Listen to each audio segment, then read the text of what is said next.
We all have a story, we all have a tale. Well, there's a place I've come to know well, led by a man named Sty. He's full of stories, he is quite a guy. Sit around the campfire and hear him tell his tale. Some may be able to relate to him quite well. We're all just people looking for a place to go. Well, Sty has made one, and it is quite a show. Come meet Sty, he's quite the guy.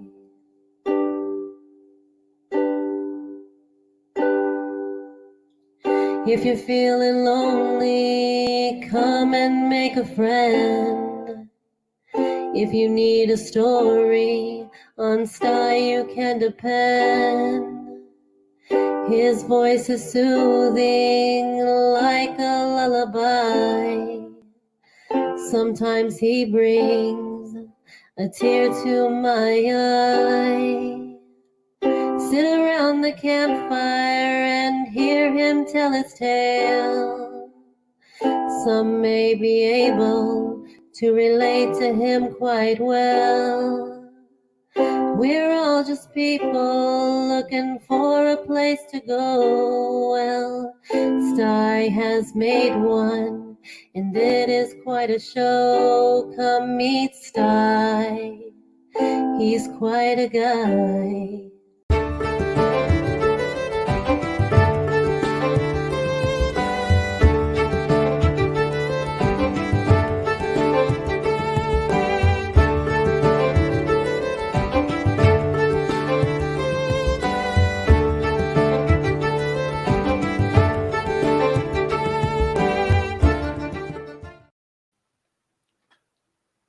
Hey everybody, it's Sty Story Sunday. Sorry I wasn't there in person at around the campfire last Thursday. But it looks like Phil and the whole crew managed to make good of it. They did a really good job. Now I've only seen about a little over half of that stream. I got to finish it after this stream tonight. Yeah, so at least there was a around the campfire with or without me, right? Yeah. Hey, I'm going to give a quick shout out to everybody that's over there in the chat right now. We've got Alyssa Kerwood. Awesome. Everything's spicy. He's hanging out in the basement. We've got Fox It Outdoors. Hey, Chowser. We got Freeman James. And we got Samantha Lee's Originals, and Samantha's down in the basement too. So not a lot of chatters right now. I'm sure that'll change in a hurry. I'm going to pop some folks up here. Oh, I see Johnny Bravo just popped in. Good. Great to see you. Well, I don't want to disappoint Phil. So, of course, I'm going to bring this person up right away. Oh, my gosh, look at there. Why would I do that, right? There's certain people I really prefer to have sitting next to me. And then I don't know what happened to, oh, this is bad. Spicy, why do you have Sty 2.0 sitting in your lap? Hey, who's hijacked my show?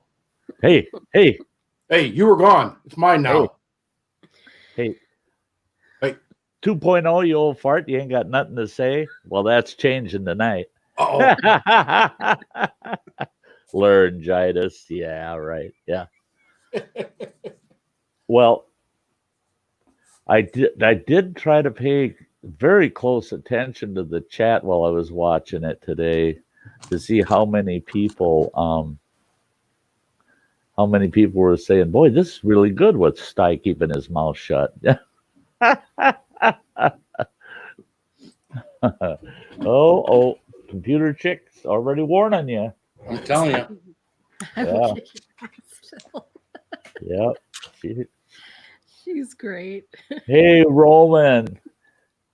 Man, I saw you were streaming when I walked in the door today from camp, and I get this man trying to get this set up for tonight and all kinds downloading. Yeah. 42.3 gigabytes of stinking footage from a 4-day camp. That's ridiculous. I got to shut that camera off. It was worth it though. It was a great camp. So I'm going to start with Samantha. How is Samantha been? Pretty good. Oh, Can't complain. well, that's nice to hear. Darn right. She's got her hair all up like she's gone somewhere or going somewhere. Or Yeah. It's just too hot to have it down. That's why. you got lipstick and stuff. I need to either cut it or put it up. So I figured put it up because if I cut it, I'd be in trouble.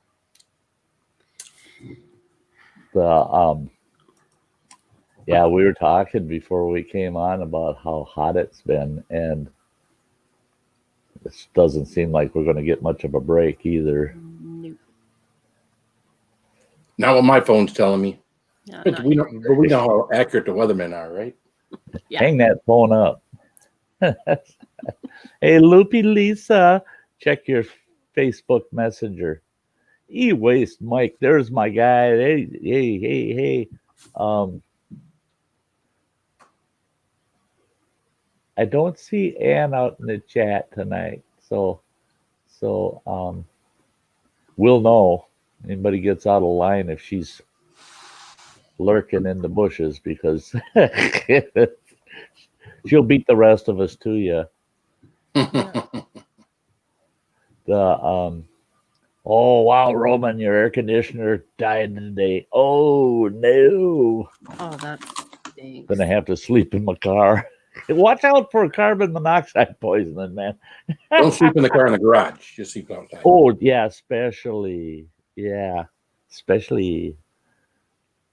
I was tempted last night to actually get in the truck for a while and run it, get it cooled down, and try to catch an hour's sleep or something. I got a total of 1 hour of sleep last night. It was so miserable. I ended up with a inverter problem for my CPAP machine. So my CPAP machine didn't run last night, so I couldn't breathe worth the darn, and it was so stinking humid.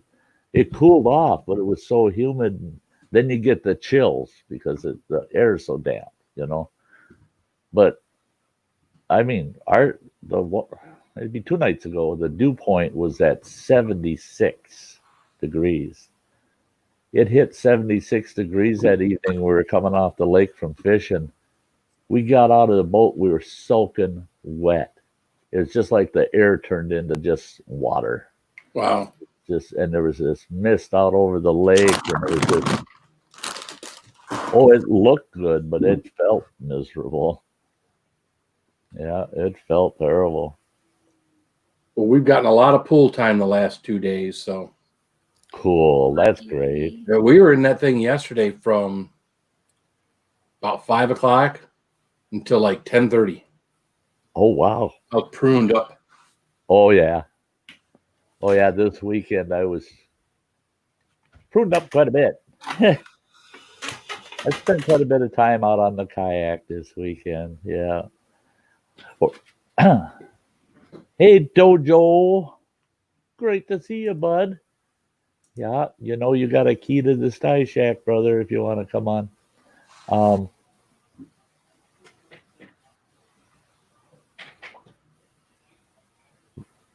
That's not a vote of confidence for your idea of intellect. Lord knows I can't fit a car in my garage. That's true. Oh, hey, there she is. Get her done, Granny.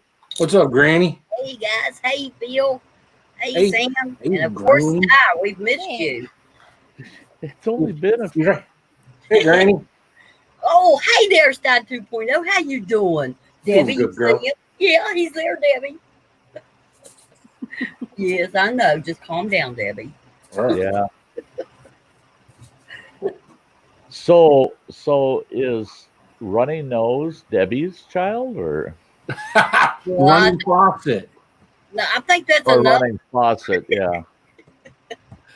Well, when you first popped them up, I thought you were going to call them leaky pipes or something like that. Yeah, Running Faucet. I talked to him, make sure he was good with a little bit of humor before I put it up on the screen. So. Oh, you got to be kidding me! No, I did. Oh, don't ever confer in him first. If you got something funny to say about him, you go right ahead. You got his father's permission. You can say whatever you want about running water, and I'm all good with it. Hey, Premier Hell, it's been a while. It's great to see ya. What's up, Premier?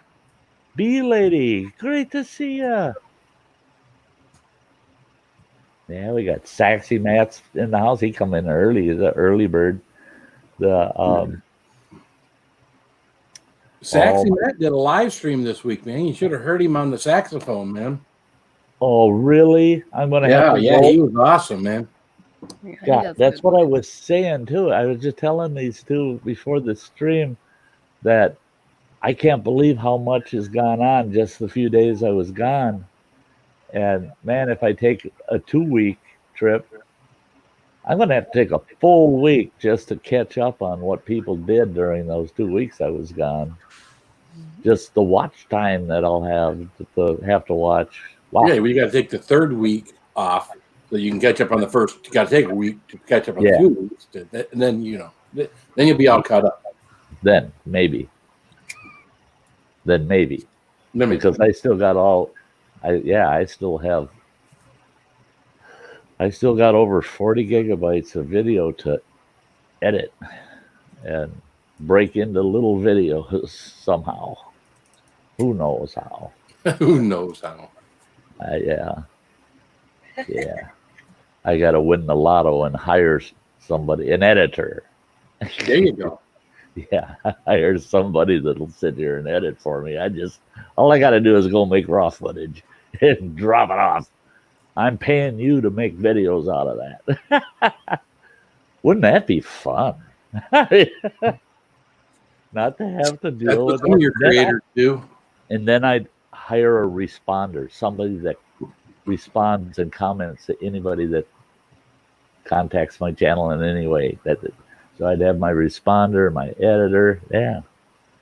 I got Sty 2.0 all ready to fill in for me as host. I mean, yeah, boy, I'd be in heaven. I don't work for free anymore.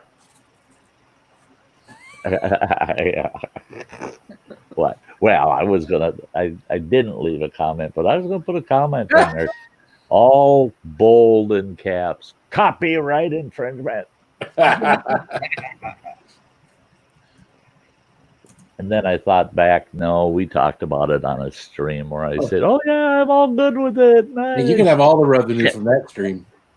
Yeah, I think I'll send it to you, but I have to deduct for the stamp that goes on the envelope. Well, that's it. How much do I owe you? I was going to ask you how much do I owe you for postage. Hey, Lori J, good to see you. Yeah.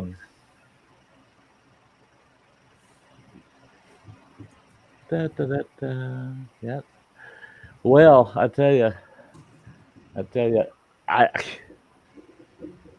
John and Jan from Adventures in the Heartland made it to northern Wisconsin. The day they showed up, I had people in the campsite next to me that I tell you what, that gal should have never come over, introduced herself, and said hi to me, because she's got a walkie-talkie in her pocket. Every 2 or 3 minutes, that walkie-talkie's yelling, "I got another one! I got another one! I got another one!" It's her husband out on the damn lake. And every time he catches a fish, he's yelling in that walkie-talkie that he caught a fish. Well, when he got to shore, I found out you can't shut the two of them up. I finally found people I can't beat. Yeah. Hey, while I'm seeing it, Now, StreamYard's been really slow, I've noticed, but I've got 2 of these to show, and I want to. It's not letting me go all the way back. Samantha, thank you for becoming a hiker. You're welcome. And guess what? We got the Bee Lady too as a member. Awesome, love it. You two are awesome, both of you. Yeah, welcome to the crew. And I'm hoping that I'll be able to get some member only, more content up, more content. I'm going to be working. It's not as if I don't have raw material I can't work with. So I might even have a few bloopers in there. We missed a couple that would have been pretty good. In fact, this morning, if I would have only had that GoPro set up facing me, I could have yelled at it to start recording. I had a stinking chipmunk, and it would have been viral. Oh, There was a hole in the ground in front of my chair that this chipmunk kept coming in and out of all the time. And it's right next to my left foot. He'd pop up, and he'd look around, and then he'd run off in camp and snoop around for something to eat, and then he'd come back, dive back down that hole. He didn't care I was sitting there. And I mean, literally, it's that far away from my foot, that hole. This morning, he's in and out of that hole a few times because I threw a big handful of cashews out on the ground for him to snack on. And he was busy gathering those and going down his hole. And all of a sudden, I feel something on my left foot. And here he comes. He comes right up my bare leg, sits on my knee, and he's looking right at me. oh, And just like that, he runs up my leg, up my chest, under my beard, and he sticks his head out. Now, if that shit wouldn't have been a viral video, Oh yeah. because he stuck his head out, and I could feel him. He's sniffing around like this, and I could just see the end of his nose down there, poking out of the beard, and then all of a sudden, there he goes, right through the beard, plops in my lap, turns around, looks up at me, runs back down. That little bugger was a little too friendly. For 3 days, he kept running in and out of my trailer. He'd run in there, and all I'd have to do is yell at him, "Monk, get out of there!" Here he come running back up. Well, then, yesterday evening, I'm sitting there, and this big cottontail rabbit comes hopping through camp, and he hops right into the trailer. And I thought, no, you ain't staying in there either. You go in there. That stupid rabbit didn't even act like he was scared. He just hopped past me and back out of the trailer like, oh, I'm just checking it out. Oh, geez. Hey, NJ Lawn and Hedge Cutting, great to see ya. Existing funny dude, it's awesome that you're here. Yeah. I tell you what. Yeah, we're kind of past the time. My eyes aren't focusing good today right now because these lights aren't quite as bright as that sun's been for the last 4 days. Yeah, you read the chat for me, 2.0. Only problem is he never responds. Yeah. You can't hear him talking right now? Hey? He's laughing at something. I don't know what he's laughing at, but Yeah. Hey, Saucy Shane. Hey, Yeah, Shane. right. I'm trying to ignore him, but it's not easy. don't ignore Saucy Shane. He's a decent guy. No, I'm trying to ignore him. 2.0. He could have come out with me to camp and helped do some camp chores. Get back over, Daddy. What's wrong with you? His arms get a little short when it comes to chores. You gotta watch those. You gotta watch those two mannequins down there. They don't let them get tangled up. If at least not live. I gotta watch Debbie. She's a wild one. Hey, I'd love to have you go camping with me, existing funny dude. Yeah. Well, we're gonna get the Sty Story out of the way. I'm going to put everybody over on the side here with me. There we go. And we'll get the Sty Story out of the way for the night. This one, snake bit. Snake bit. Now, I don't know anybody that likes snakes well enough that they can't admit that if they think a snake's trying to bite them, it freaks them out, you know. Whoa, snake bite. You don't want no snake bite. I don't care what kind of snake it is, what poisonous or not. Well, back in about 1980, 1981, I had a farm west of Minneapolis, St. Paul, Minnesota. It's a beautiful farm. Loved that farm. And I just did light farming. I had a couple of beef animals and we had a milk cow. We had chickens and geese, and it was like a hobby farm because I worked a full-time job also. And my full-time job, we had a tree service, me and two other fellas. We had a tree service together, and man, I had to get to work by 7 o'clock in the morning, and I lived an hour from our shop. So I was shaking it out by 3:30 in the morning so I could do all my farm chores, get in my truck, and just pound it to get to town, to get to work. And, well, okay. One morning I get up, I got a nice big mug of coffee, I jump in my pickup and I take off. I get up to about 55, 60 miles an hour down this old country road heading towards the cities. And all of a sudden something nails me right in the calf of my leg from under the seat. And it felt just like something bit me, and it had to have a big mouth. And I thought, because just 2 days before this happened, I got my truck. My truck had holes in the floor. It was terrible. And I had parked my truck.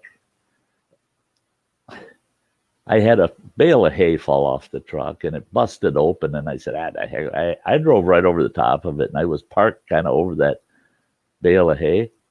And a really big rat snake had crawled up in the truck, and it was curled up on the passenger floor side of the truck when I got in it. And the big rat snakes, they won't hurt you, you know. And you don't want to hurt them because they keep all the rodents away from your place. So I got a big stick and I threw that rat snake out of my truck. I thought, doggone snakes. Yeah. Well, when I got nailed in the back of the leg driving down the highway doing 55, 60 miles an hour, all I could picture was that big rat snake. And now he was a big fella. He was about, I'd say he's 2.5 inches around. He was huge. And I thought, well, is it a rat snake? We did have timber rattlers in our area at the time. And I thought, or was it a timber rattler? And then all of a sudden, I'm feeling it moving up my calf, these bites, what felt like bites. All of a sudden, I'm all over the road. I went across the opposite lane onto the shoulder back and went down in this ditch. And I must have knocked down at least 30, 40 feet of this farmer's cornfield. I did right through his corn. Back out, got the nose of the truck back up on the road, and I'm jumping out of the damn. I jump out of it. And I get out there and I still feel it. Something's biting me in the leg. And I look down. Here's a kitten, a baby kitten. And that little bugger just latched its claws into my leg. Right through my jeans. Them little sharp claws got through. And I had a heck of a time peeling that kitten off my leg. And I'm holding this kitten out on the highway going, you almost killed me. I almost rolled my truck over. I thought you were a damn snake. I had never even heard this farmer's wife from down the way from us on her bicycle riding up behind me. And she's listening to me yell at this kitten out on the highway about it trying to kill me. She stopped and she goes, you know, you have an issue, you know, little kittens, you know, don't cause car wrecks. They won't kill you. And I'm like, lady, you don't know the whole story, you know. And I thought, now what the heck am I going to do with, I can't take this little baby kitten with me to work. It's steaming hot outside. I'd have to find something for it to drink and take care of it while I'm at work. I can't take that thing all the way into town, 60-mile drive each way, and then it'd have to sit in there for about 12 hours while I'm at work. So I thought, I got to turn around and go back to the farm. Turn around and start heading back home. All of a sudden, the other leg, same thing. And this time, I knew it wasn't a snake. And I reached down there, another kitten. Those two, I got them sitting on the seat, and they start meowing. All of a sudden, I'm hearing all kinds of meowing. 5 more cats came out from under that seat. 7 little kittens were under my driver's seat. And they all figured out, I'm going to come out and climb up this guy's leg, you know. So I'm trying to get into my farm, and I got cats getting under the brake pedal, under the gas pedal. I got cats all over. These kittens are all over the inside of that cab, wandering around, having a great old time. I get home, and the ex-wife come out of the house, and she goes, what are you doing back? And I said, come here. And I just kept putting cats in her hands, just kept putting kitten after kitten after kitten in her hands. And she's going, my God. And then all of a sudden, here comes the mother cat. She comes out of the barn, and she heads right for the truck. She wasn't even paying attention, headed right for the truck, jumps up in the open door, and she's looking around for her kittens. Well, here I had left the truck driver's window open overnight, and she had jumped up in there and hid her kittens underneath the seat of the truck. So I thought, well, I wonder why she did that. Well, then I found out that my brother-in-law had let his dog loose, and his dog loved to go in the barn and harass the pigs and the cows in the barn. And she must have figured, well, my kittens aren't safe in here with that dog, so she decided to hide them under the seat of my truck. But I'll tell you what, in my mind, I'm not kidding you, when that first cat got a hold of my leg, I pictured this big python or a, big boa constrictor or something. And it's got me by the leg, and it's going to wrap me up. It's going to eat me. And and I thought, you would think I would have felt relieved when I found out it was kittens. But no, I found out kittens are just as scary as a snake any day. Yeah. So there you go. A nice short story for you.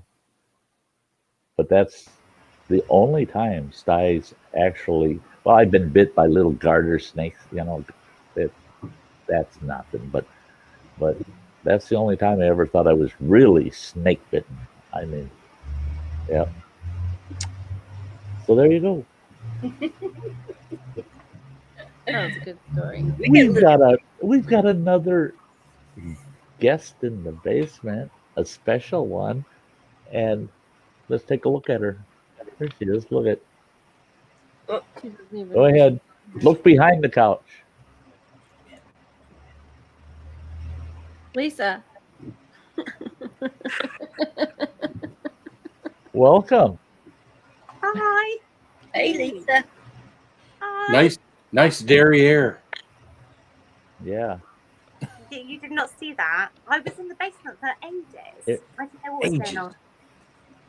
Airing out the dairy. Hello. Yeah. Dairy air. Phil's, that's a whole new definition to Phil. Whoa. That's is some really dairy air, all right. I'm on my phone. I've never been on my phone ever, but I couldn't. You've get never it. been on your phone? No.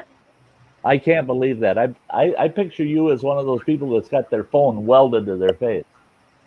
Oh yeah, no, that I do that. Yeah, sorry, I meant as in I do that. That's true, but I'm not on here. I've never been on live. I can't see anyone. It's all very tiny. Yeah. It's all very tiny. It is, and I'm trying. Yeah. I tried so hard to get you on my pad. It's starting, Phil. What did she just say too? Tried to get you in her hand.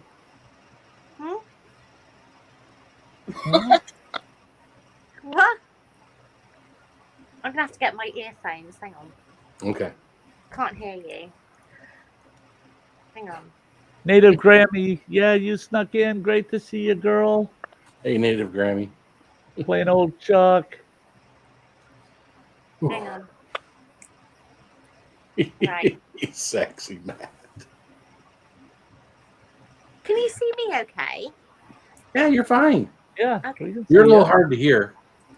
Oh, Yeah, a hang little on. hard to hear. She typically is. I can sort that out. Hang on. She's wearing her plaid pajama pants. And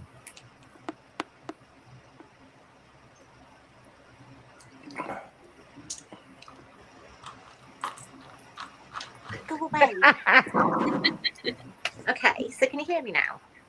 Is that better? Hello? could be. Can you hear me? We can hear you. We can hear you. Hello?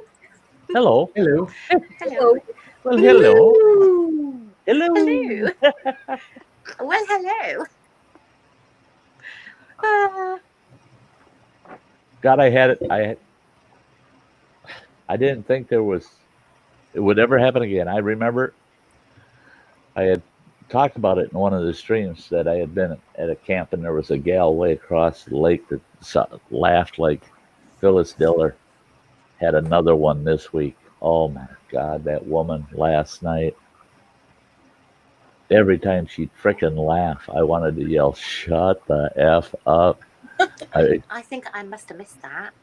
Did I miss that? You might have missed that. I did. I'm interested. I'm intrigued. But no, this gal, man, and I could almost hear their conversation, but I never heard nothing that would sound terribly funny. But it seemed like all a person had to do was say something, and that woman's laugh would and it would echo through the woods, and it's just like, shut the hell up. I mean, they don't allow fireworks in this campground. They shouldn't allow Phyllis Diller in here either.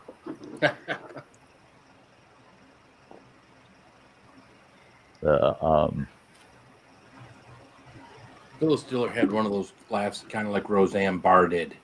Yeah. Oh When you man. think about it, Roseanne was a lot more annoying. Mm-hmm.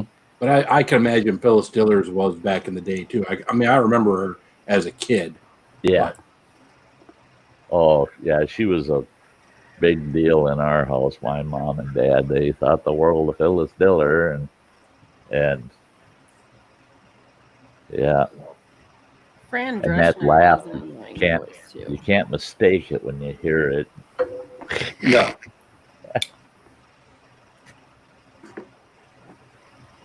I was surprised though. The campground got real quiet by about 10:30 last night. Travis was good though. He was going around and shutting everybody up. The destination Great Lakes. I didn't get to do a collab video with them, and They invited me every single day. Come on down. We're having this for dinner, that for dinner. I'm telling them, God almighty, I got John and Jan here. And they're saying, well, you're bringing them, you know. No, they're cooking. I'm cooking. It just wasn't working out. It just wasn't working out. Johnny Bravo thinks Sty Point, Sty 1.0 is or reincarnated Grizzly Adams whenever he goes camping. Critters follow him indoors. Yeah, not the Grizzly Adams degree. Thank God.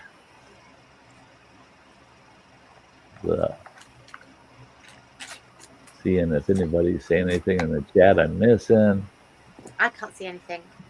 I'm on my phone on here. That literally, I can see nothing. I don't know. Oh no, actually no. I say that. I might be able to. Hang on. Hang on. If I I think I might actually. If I just sort this out.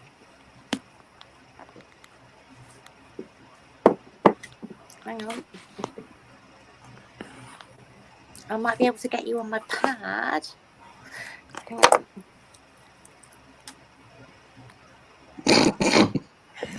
Oh right, no, I'm right. What's going on here? Let me get my. No, is your zipper stuck? Do you need some help with that? No. Need some help with that zipper? Come on. No, I can see now. Stop now. You're very mischievous.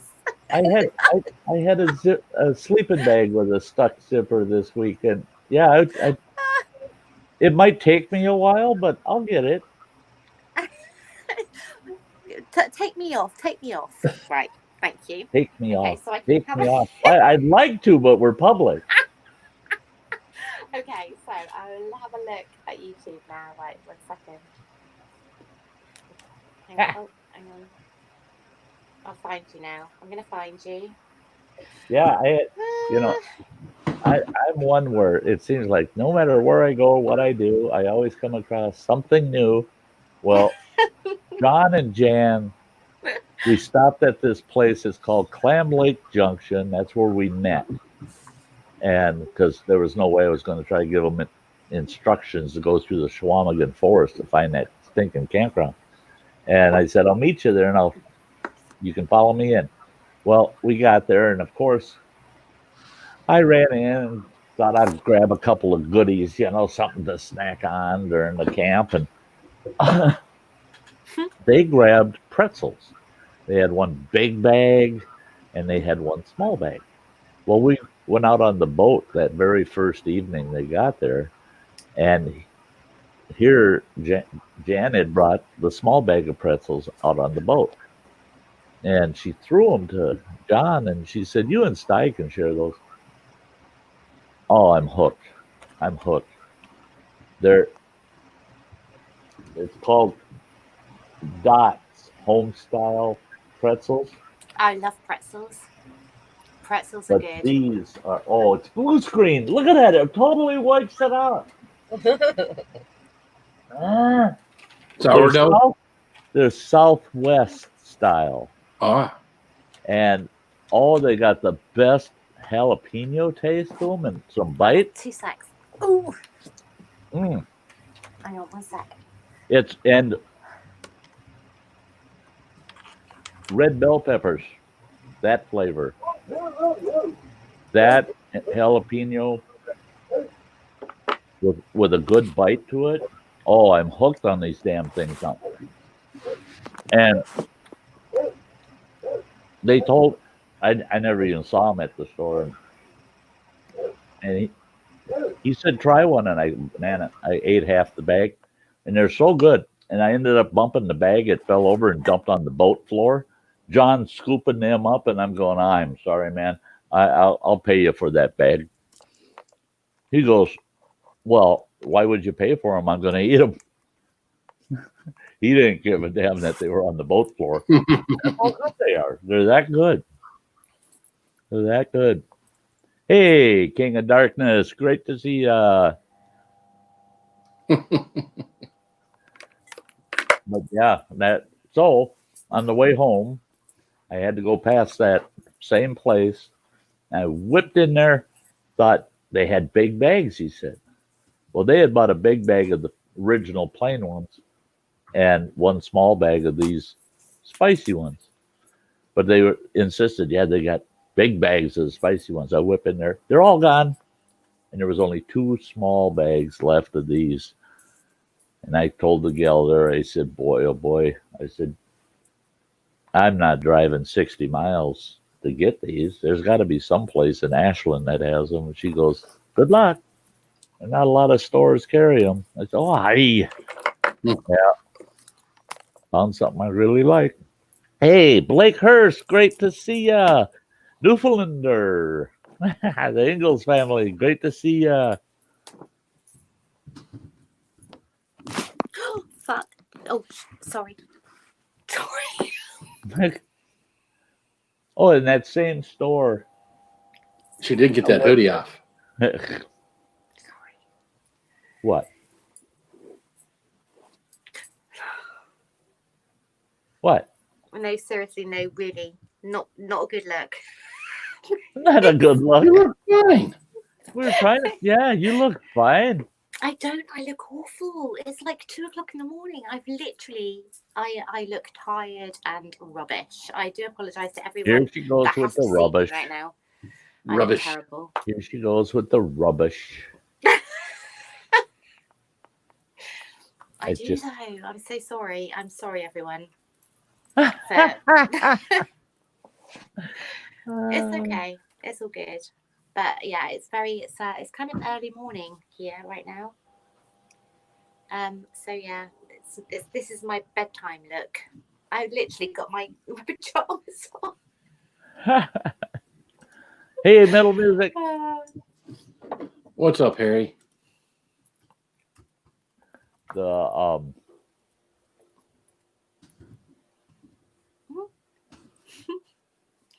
Oh, somebody said something. Who's that? The bee lily. Oh, the bee lady apiary. Oh, that's so sweet. Thank you very. Oh, thank you. Oh, bless her. She said, "No worries. You look okay." Bless her heart. Thank you. That's very kind. Thank you. Yeah, take a bee woman's lady. word. I'm with you on that camping thing, bee lady.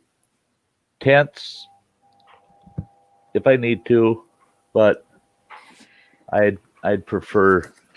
My camper worked out pretty good. It worked out pretty good this trip. That's pretty comfortable when you can fold the bed down off the wall and it's nice, thick mattress. And, yeah, just wish it wasn't so hot. Yeah, Native Grammy. I've got 42 gigs of raw footage that I got to break up into a bunch of videos to post. I'm going to try to time those videos out for when, so there's something posting while I'm out on my next camp. But I think I'll be heading out to camp again the 17th of this month, and then I'll probably be out for, it's hard to say if I'm going to go out for a week or if I'm going to do the 2-weeker. I'm not sure. I could have stayed another, I had enough food along. I could have stayed for another 5-6 days this trip, but it was so bloody hot. I just didn't want to. Saucy Shane. Yes. Saucy wants to send you stickers. I know. I just saw that. Awesome. I will wait. I'm intrigued by that. What kind of stickers? I don't even know what that is. What is that? Badges. Okay. Oh, yes. Thank you very much. Yes, I will go for that. That's something I learned. All the UK people call it stickers, badges. Okay. I didn't know what they were. Nobody's ever asked me about stickers before, so yeah, all good. Yes, perfect. Thank you. Thank you very much. We don't need no badges. Stinking We don't badges. need no freaking badges.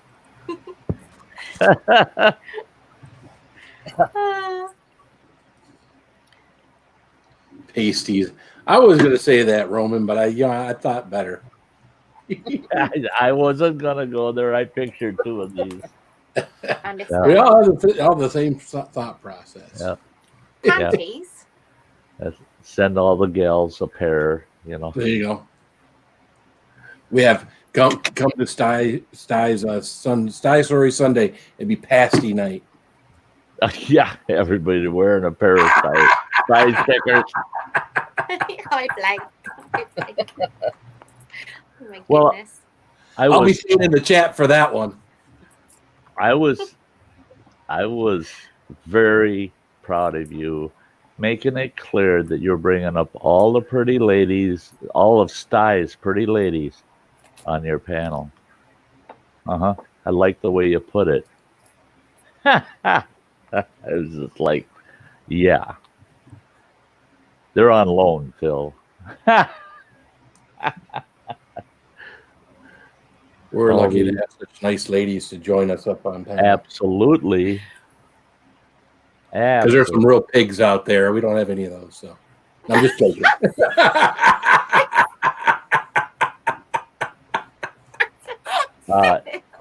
You're calling certain people pigs, eh? No. Yeah. Oh yes, you are. I've just seen that on other people's channels. So, I mean, I'm not naming. Take this, you pig. Ouch!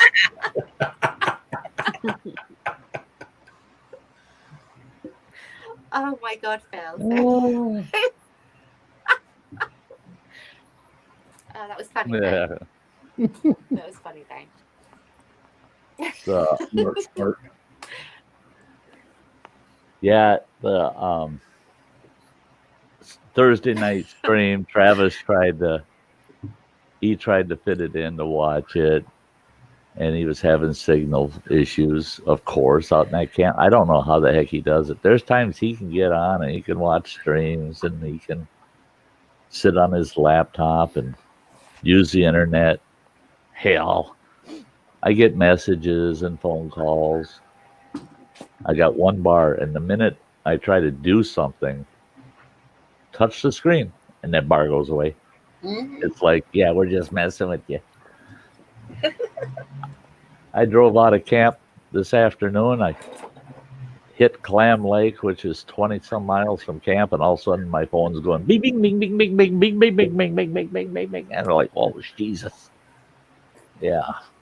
4 days of messages and phone calls all coming in 10 seconds.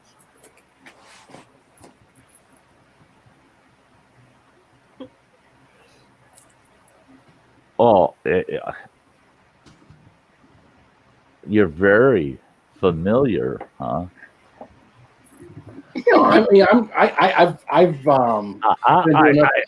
I've been to enough channels of the ladies that frequent your show and my show that I know we don't have any pigs in our midst stuff. So, right. Yeah, we're good. Well, that's it.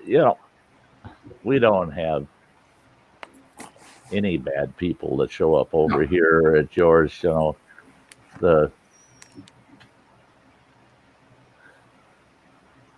lovely people that show up. Chuck's and helped plain old Chuck design some stickers. That's cool. Oh, cool! You had Ann help you out. That's cool. Yeah. If you get them, and you're gonna stick with them, get me one, Chuck, for the trailer. Tells her I'm considered a people. Hey, hike with Mike. Great to see ya. Oh my gosh, I thought I was camping in Florida this week. Miserable frickin' weather. I got these shop towels. They're about a foot square. The very first day out there, 8 of those. I had 8 of those soaked with sweat, just wiping sweat down off my face. And so, very first morning there, I'm down at the lake washing out all these shop towels and hanging them up on a clothesline. So I got some for the next day. Oh, I'll tell you what though. I had not put my kayak in until Adventures in the Heartland showed up, and they were going to put their boat in, and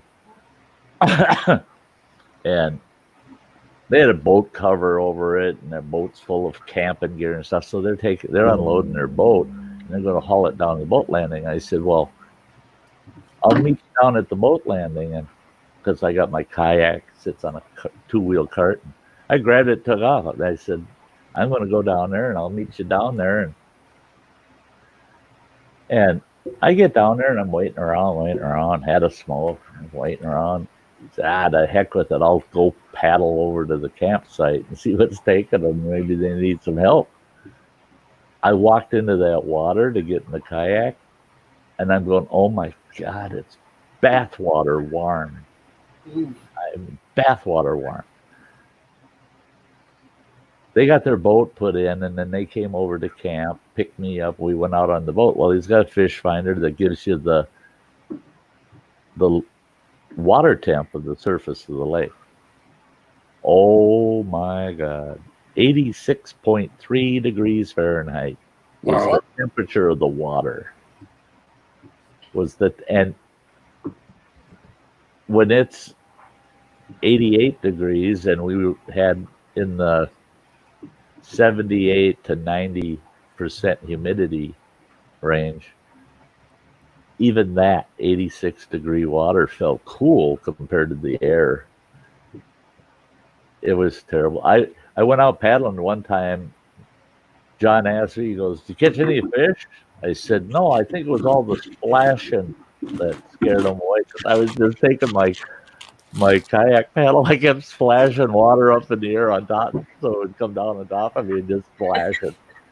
I'm going past this other campsite, and these two guys are out there on floaties, each of them with a lap full of beers, And I come paddling by, and that one guy goes, you're not supposed to paddle up and down. You're supposed to paddle back and forth.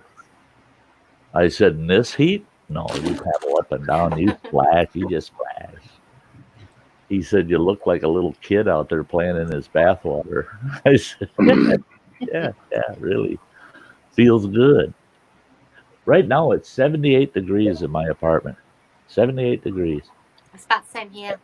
And it's cool. I feel so cool. That's how stinking hot it was. That 78 degrees feels chilly in here. That's bad.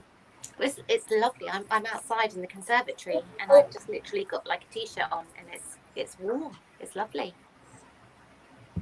It's good. I like it about 76 usually. Try to keep it around 76 in the place. We don't have aircon over here like you do in America, though. It's not something that we get, but I think it's pretty much the norm over there, is it? I think. Or does it depend where you are? I couldn't hear all of it. Oh, I'm sorry. Can you hear me now? No different. Oh no. I can hear you, but I can't make you out a lot. Okay, hang on.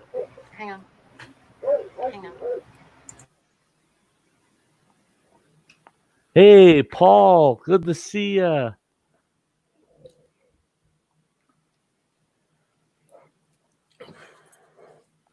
Yeah, Native Grammy, the last several years, it's been nice. You'd get like a week of that humidity, and that would be about it. And this year, it seems like we're getting more of it and earlier. Usually it's late July and the month of August that's kind of hot and miserable, but this year it's coming early.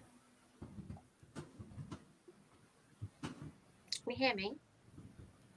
Not very good. Oh no, what's going on? Hang on. Is that better? Better? No? I can hear you about the same as you were, yeah. Oh, it's annoying. Can you hear me now? I'm No, I don't also think you used can. to the humidity. When the few times the dry heat arrives, it knocks me out. Oh wow, Mike. Yeah, yeah. The humidity is what kills me. Dry heat I can handle. I used to go down southern New Mexico every year, and that dry heat, I could go out hiking, desert hiking, and hike around in the mountains, and that dry heat didn't bother me. But boy, that's humidity. It's, Can you hear me? No, you can't hear me. I know you can't. no, Yeah, we it's can. about the same. It's not very No. loud. Yeah, we can hear No. you, but it's It's It's not quiet. good. I know, yeah. Yeah, I can hear that you can't. Well, and the microphone on your headset doesn't seem like it's working. Yeah. No, I It seems know. like it's picking up any volume it's picking up from your phone. Yeah, I can Yeah. hear you fine, but I can tell that you can't hear me. I can hear that you The can't. closer you get to your phone, we can hear you better. Is that Right. better? When you're closer to your phone, it's better. Oh, okay. So if I do Yeah. that, Oh oh, yeah, that's weird. Let Yeah. me just. I'll tell you what. Yeah, Let me it's just. like your hang on. headset's not picking up at all. It's not, is it? Yeah, the mic on your headphones is not picking up. No. Let me try. Okay, is that better? Oh yeah. oh yeah. Yeah, as long as you're Is hanging up close. Yeah, Yeah. absolutely. Now I can hear you. Really? Well, Yeah, it's the I mic can from the okay. it's the mic from your phone, not the mic on your headphones don't seem to be working. So you No, the I closer, just. I lit. Can Oh. you hear me now? Is that better? Yeah. Yeah, well that's a lot Oh my better. god! All I did. That's weird because all I did was just turn my. I plugged. You know the socket that goes into the phone. I literally just turned it round. Yeah. That's a lot better. How bizarre! There's technology for you. Yeah. Yeah. Well, that's it. Only Okay, step so you can hear me after now. the only step after trying the plug is hit it with a hammer. Yeah, absolutely. That's- That was my yep. next. That was my. That was going to be the next thing, but And I if didn't have that to do doesn't that. work, if that doesn't work, go to your neighbors and get a bigger hammer. So, Yeah. yeah, that was my next. That was my next idea. But luckily, I didn't have to do that. Can you actually still hear me? Yep. Yeah. Awesome. Yep. You're just fine Thank now. you. Okay, cool. Yep. Amazing. Okay. Yeah. Hearing you well enough now, I can shut my hearing aids off. Lovely. Yeah, Saxy Matt. That's all it was they weren't pushed in quite far enough. yeah. Don't know what was going on there. I could hear you the whole time. I don't know what was going on, but anyway, it's all good. All done. It'll do it. That headsets will do that. Yeah. You'll be able to, you'll get the sound yourself real fine, but the microphone, Yeah, no, it's fine. Yeah. if the plug isn't just right in there far enough, it's just not going to pick up the microphone. I literally just turned it 180 degrees. That was it, and it was done. There you All go. good. Remember that. Hello. Remember that. Oh yeah.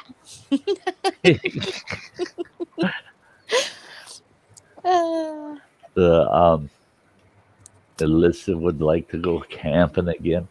Yeah, I've got my pad. I here. love it So out what's going on camp. I just certain things that got to be done, and Blake said you ordered Little Nitro. Yeah, after you did that bar, Blake, for you Little Nitro won't be an issue at all. Yeah. Oh, it's hot, but it won't be an issue. I've created a monster. Yeah. See what you want and did. I mean, and then Blake just can't start working his way up. He just got to jump right in there, right up to his chin, you know.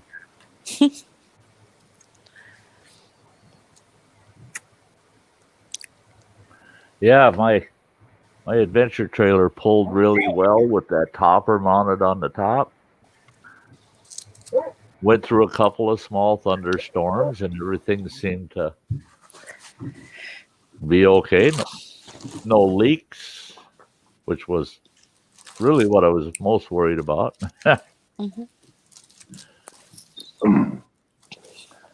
But I took way the hell too much gear. I got the screen house up. I'm hauling gear out of the trailer, and I'm stashing it in the screen house, and then I start stuffing it in the box of my truck and in the back seat of my truck, and I'm going, there, now it's manageable.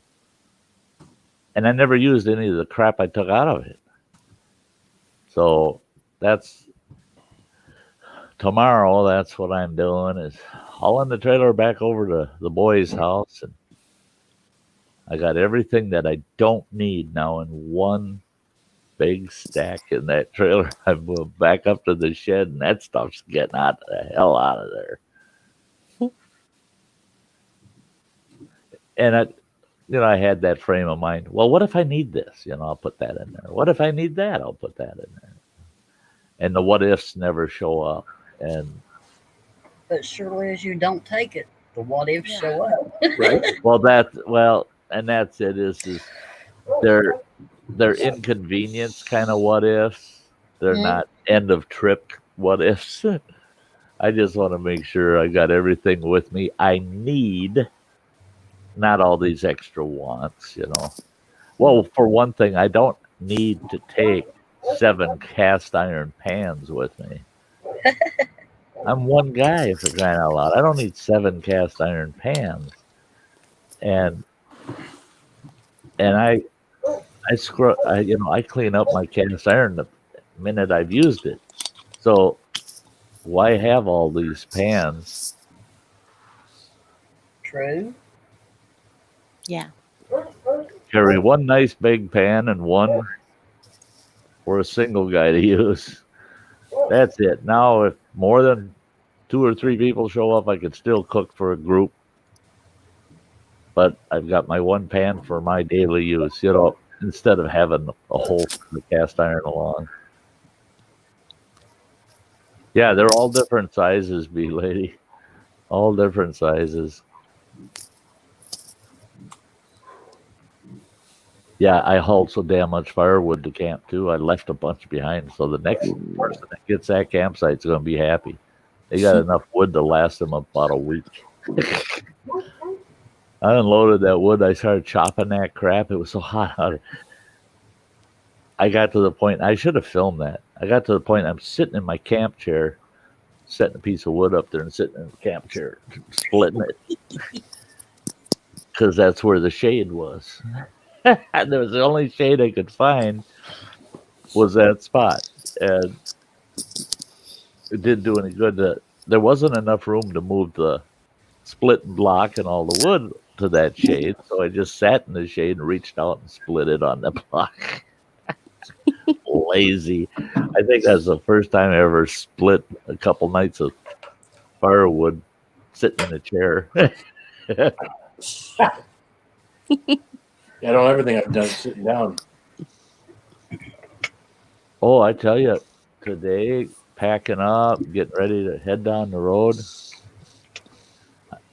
I was just soaked with sweat, and I'm just like, oh, this is miserable. Got in the truck, turned the air on, and it didn't take but 15 minutes. I was nice and dry again and cool. It felt like $1 million.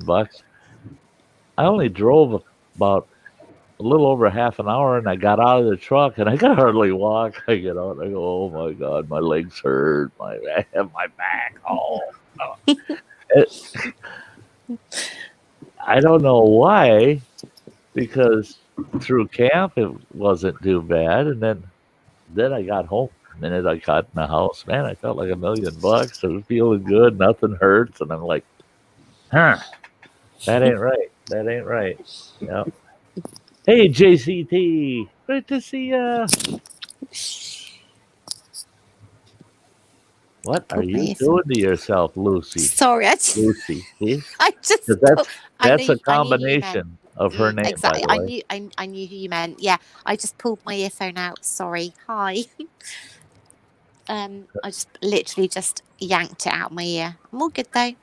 It's fine. It's back in. Oh yeah, those space-saving bags are nice if you got the ones where you just squeeze the air out of them. But if you got to vacuum the air out, they're worthless at camp. They're good for loading to go, but on the way back, your camper's poof, it's full of all that fluffy stuff that you let out of the bags. But yeah, I don't carry that much. Arcade. Hello. Sorry. Just saying hello. Sorry. Ooh. Oh yeah, where you use the pump to, yeah. I just don't think the bags would hold up. I'm too rough on stuff. Anything that's plastic, like a real heavy plastic freezer Ziploc bag, I guarantee you, I'll put a hole in it.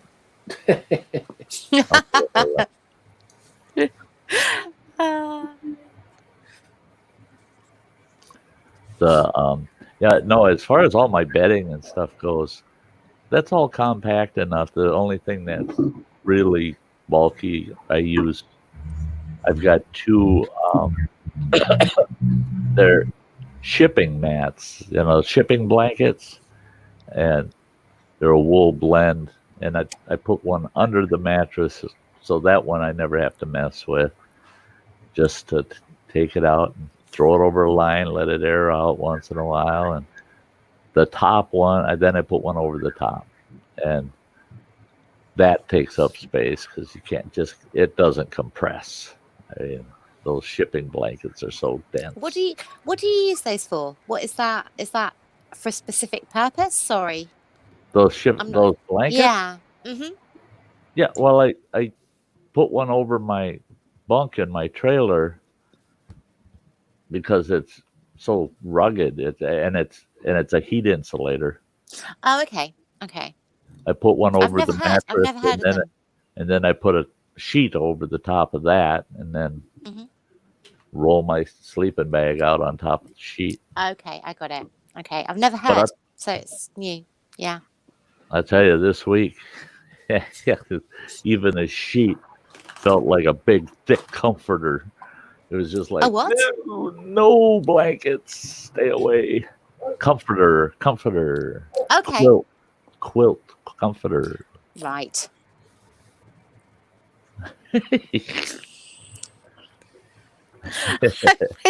I am so new to all this. I just have a duvet.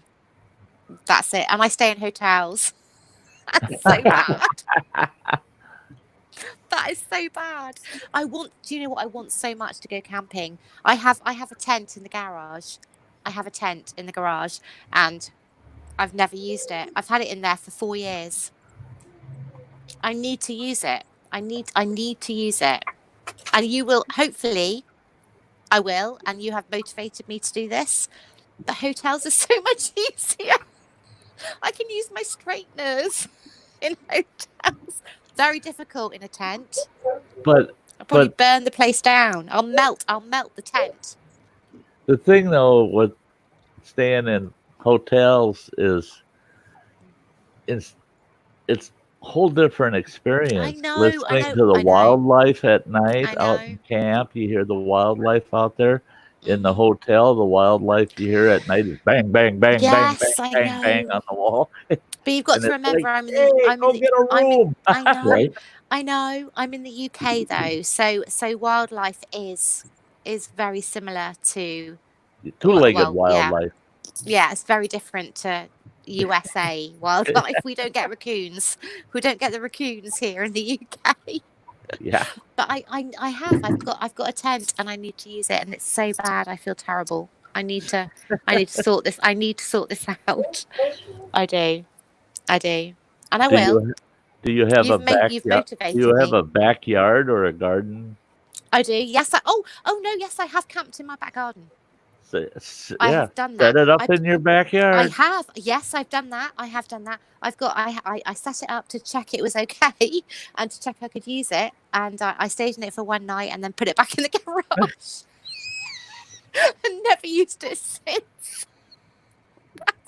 That is so bad. Oh yeah, bee lady. I love the nights out when you're way out where Black Lake is you don't have any light pollution from any towns or anything. You don't see any light anywhere at night. And the skies are just, they can be slate black with just millions of stars. It's just like, oh my God. Well, last night, actually the last 2 nights, not a cloud in the sky and full moon. Oh, it's You could beautiful. walk around without a flashlight. You could see everything. I mean, it was just bright as can be. Told me I Do we got to get nice, figure out. nice like that? I got to figure out some way to hang curtains in the topper on top of my trailer because the inside of my trailer had this bright glow to it all night last night. And I'm having trouble falling asleep in the first place, and it's like, shut the damn lights off. Full moon shining right through those windows. Now your little camper, I would imagine it's probably 10 degrees hotter in that thing than it is outside. No? No, I made a mistake. I opened the back hatch, and the back hatch I always have facing kind of northeast. Okay. And because then there's no sun that ever comes in the back. I can have that back hatch open, and I don't have any sunlight shining inside the trailer from that end. But the door is facing pretty much so towards the west, so it's getting a lot of afternoon sun. I made the mistake of having that door open. Well, that heated the trailer right up. Oh, shit. Oh, no, I didn't say that. That wasn't me. Sorry. Oh, I said it for you then. No. The It's okay. It's all right. It's fine. But then I found if I close the door and I just open that little double hung window with the screen in it in the door with the upper, because the windows of the topper are smoked windows, so they don't absorb a lot of heat. I open those 2 windows up there. It draws the air in the back and through that doorway and right out those vents. And it actually brings the temperature down in the trailer to less than it is outside. Huh. Because of the constant airflow through it. And even when there wasn't a breeze, you go in the trailer and I take my cigarette lighter and light it, and the flames, it's getting drawn towards the roof of that trailer. Well, that's good. Constant airflow going through it. So I was worried. I thought it was going to turn into an oven because the trailer is 50% black, plus the whole topper on the top is black. I thought, oh my God, it's going to be 150 degrees in there. But no, it worked out. It worked out. That's good. Aiden there's got a new tent to try out. That's cool. Yep. And that's the thing too is, all right, now that people are going to go, there's something wrong with that old fart. Between my truck and the trailer. Okay, now I got the trailer to camp in, right? But between my truck and the trailer, I had 7 tents with me. You would think I was expecting a lot of company. What the hell do I need to be carrying 7 tents around with me for?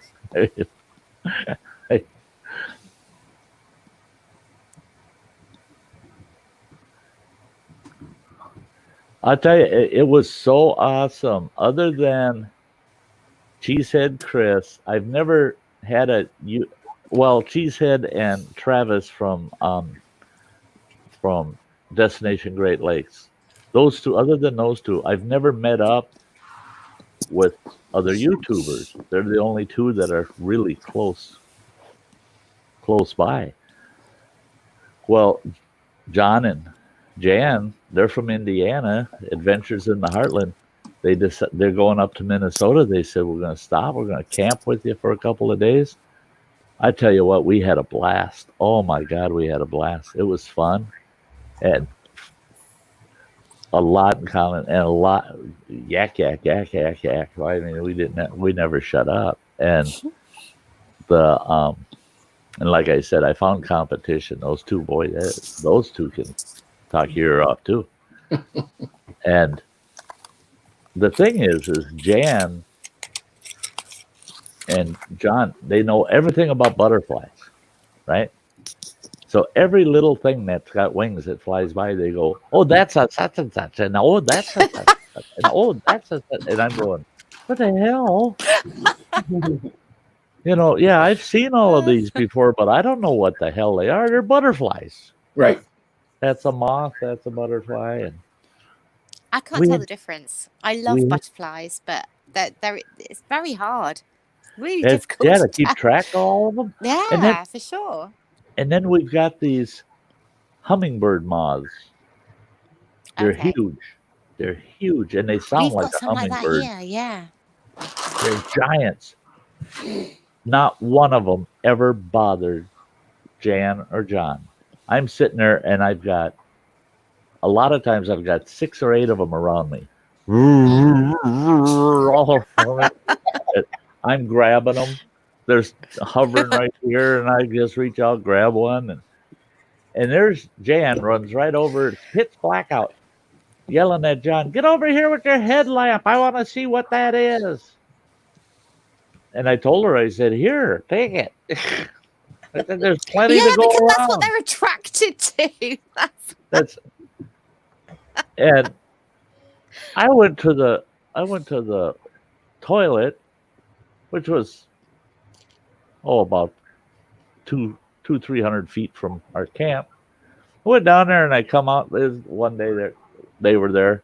I come out and I couldn't tell who it was. Somebody's in the brush at the next campsite down in the ditch, and they're bent over doing something.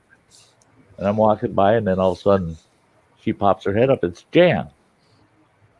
And I go, "What are you doing in their bushes?" And she goes, "There's milkweed in here, and there's monarchs, there's caterpillars. Come and look at this caterpillar." So I had to go trudge down in the weeds, look at the caterpillar. Look at, they're eating this plant all up and this.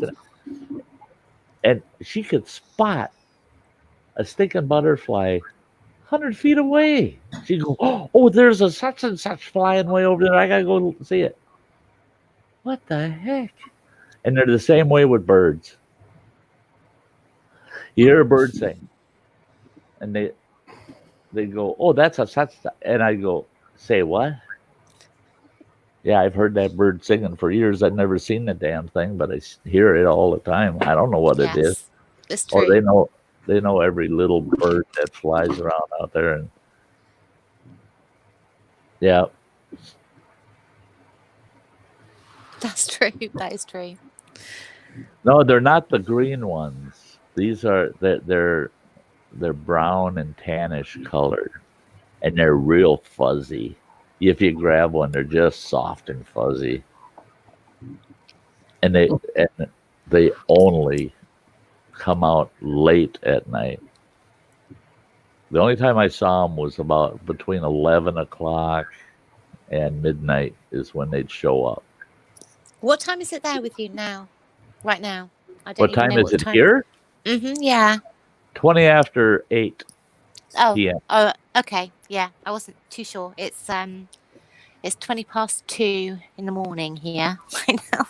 That's why I look like this. Yeah. That's why I'm very tired, but that's okay. It's fine. I just wondered. It's so you're like what 6 hours? 6 hours behind? Yeah, 6 hours. Yeah. Okay. Yeah, Sexy Matt. I was excited to meet John and Jan, but I'll tell you what, it far exceeded my expectations. They're wonderful people. John said something that I just laughed my butt off at. Jan's, once in a while, she'd get a signal and she'd get messages from her sister, and they're heading up to Minnesota where her sister lives, right? Well, actually, they're going to John's brother's place, who lives close to Jan's sister. Well, Jan's sister is texting her saying, "Oh, we rented a pontoon boat and we're having so much because they're on vacation right now. And they said, we're having so much fun, blah, blah, blah. We can't wait till you get up here. We're going to go out on the boat and we're going to watch fireworks. We're going to do this and that. And she's reading this text to John. And John's just sitting there, just quiet and composed. And once she got done reading all of her sister's texts, she goes, oh, she's so excited. There's no way we can disappoint her. And John goes, oh, you want to bet? He says, this year, it's my vacation, not somebody else's vacation. It's not, oh, we can't wait to see you. We're going to do this, this, this, and this. He says, bullshit. He says, we're going to do what John wants on this vacation. And he says, I want to stop and say, hi, sis. And we're getting right back in the truck and heading for my brother's. And Jan's just like, oh, okay. And she goes, you know, we can stay for a few hours. And he says, well, then we got to get out of here early tomorrow morning. Yeah. We got to be out of here by 10, out of my camp by 10. That's what time they left. 1:30. Wow. Oh. Wow. And John kept, he'd put a couple things in the truck or the boat. Then he'd come over and plop his butt in the camp chair and sit there and BS with me for 20 minutes. Oh, I better start packing again. We got to get out of here. At 1:30, they finally hit the road. I was just, I like, and then I asked Jan, I said, how long do you think you're going to get to stay at your sister's? And she said, well, maybe an hour. They had a 4.5-hour drive. Wow. Who are you chewing out? You talking to 2.0 again? Sorry? Yeah. Some dumbass backed into my car. Oh no. Out. Yeah, so the headlights all busted out, but he has insurance, so they're gonna take care of it. But I guess Jay was driving and he goes, all right, we can either get the cops involved and you can get a ticket, or we can just contact your insurance company right now. And so they're dealing with that, right? Yeah, I'm just So he backed into your car. he No, he just, they backed into him. the front end. Yeah, Wow. Where was this? Were you parked or like the Target parking lot. Yeah. Oh wow. Okay. Have they got it all on camera and stuff? Yeah. Yeah, cool. Yeah. So Oh, that's too, not looking where you're it's going. not good. You know what I mean? People Yeah. need to Right. look at each other's surroundings. Oh yeah. Oh my god. Yeah. You see it all the time though. People Yeah. have no clue. They have no idea. I've seen people, like the parking, like the parking things where they're kind of a little bit lower than the back of your car. The amount of times I've seen people literally they can't see them, so they back into them. They've got absolutely no idea. They have no spatial awareness at all. How they are still driving, I don't know. But yeah, the amount of times you see it. But that's so bad. So were you there? Did you see it happen? No, Was it something they that- were just out and about, and he just came home and told me. So I'm like, Yeah, this is Oh me. no. You don't need it though, do you? Have you got all his insurance details? yeah, he's on the. They Yeah. just now called him back, so he's dealing with It's that. not what you need though. It's not what you need, is it? Really? Gosh, no, one thing after another with these. Yeah, dudes. yeah, exactly. Just got one Yeah, fixed. B lady in some states, not like here in Wisconsin, they don't. Not here in Alaska. Was he parked? No, actually, No, she was they were parked. backing out first. Yeah. and the guy backed out literally like right after him, right into him. Oh, okay. Yeah, is what he said. So Yeah. Because Hey, that, running water. Yeah. that can be a really tricky one, because if it's your Hey, headlight running water. and their rear, it could, do you know what I mean? It can be Yeah. quite tricky, but if you've got that all on camera, then it'll be fine. Yeah, that'll be One fine. thing I don't like here in the state of Wisconsin is you have immediate and they will not adjust for it, you have an immediate 20% responsibility. What? So, for what? For any accident.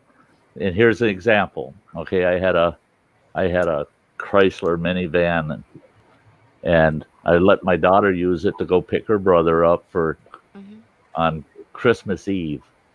She went, picked him up, gets home. She pulls in the driveway, parks the van, turns it off, and before they even open their car doors, here comes this pickup truck down through the ditch and up into my yard and slams right into the side of my minivan. Wow. Okay. Well, when I got done with the insurance settlement, and they said, I got all the estimates, I got plenty of estimates, so they could go ahead and pick the cheapest one. I don't care, I just want it fixed, right? Yeah, of course, yeah. Well, then they informed me, they said, well, yeah, there's $3,000 worth of damage, but it's $3,000. The settlement will be $3,000 less 20%. I said, for what? Yep, there's a state statute that you are 20% responsible for any accident. I said, the vehicle wasn't even moving. The keys weren't in it. I said, it was only one person really involved. And they said, does not matter. Because if your van, they said, if your van would not have been parked there, he would have never hit it. So you're 20% responsible. Oh my, are you serious? And I called my attorney right away. I said, what kind of crap is this? And he started laughing. He goes, he says, I know I'm going to hear about this for a year or two. He says, no, they're right. They will knock 20% off of it for your. So it was true. Absolutely. It's the law in Wisconsin. Wow, that's ridiculous. That's ridiculous. That's ridiculous. Yeah. How? Yeah. There's no common sense. Well, there your insurance whatsoever. pays for that 20%. But basically, what they're saying is that you're responsible because you own that vehicle, and you had it somewhere. No, that doesn't make any sense. That doesn't make. There's. I can give it. We can do a whole separate stream on laws that don't make sense. That's ridiculous. There is no. That's nonsensical. Completely nonsensical. That you happened to have your truck on your property and something hit it, but because it was parked on your property. Love this one. You should love this one, Lisa. In the state of Minnesota, it's a no-fault state, right? It's a no-fault state. Okay. Any accident you get into is not your fault. What is that? It's never your fault. Because when you buy insurance for your vehicle, you're buying insurance to cover the other guy's vehicle, not yours. Yeah. So you're talking about third-party insurance, right? Third party. That is third-party insurance. So does that mean that it's just third-party insurance and not insurance? So you will never get your vehicle back if your vehicle is written off. Just theirs. You get your vehicle fixed. Okay, no, I had that ass backwards. I had that ass backwards. It's third-party insurance. Your insurance covers your vehicle, not theirs. That's the way it works. Unless you committed a criminal traffic crime, right? You don't have to pay to fix their vehicle. They're supposed to be insured to fix their own. Oh, that's the way. Even if it's so if right, okay. So put it this way: if you hit. So here's the downfall on that. So I get full coverage insurance on my truck in Minnesota if I'm in Minnesota. Yeah. And some goofball runs a stop sign and T-bones my truck, totals my truck out. Yeah.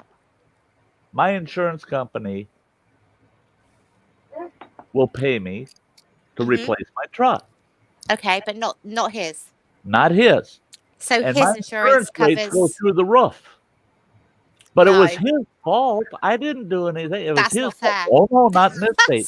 It's no fault. It's no fault in this state.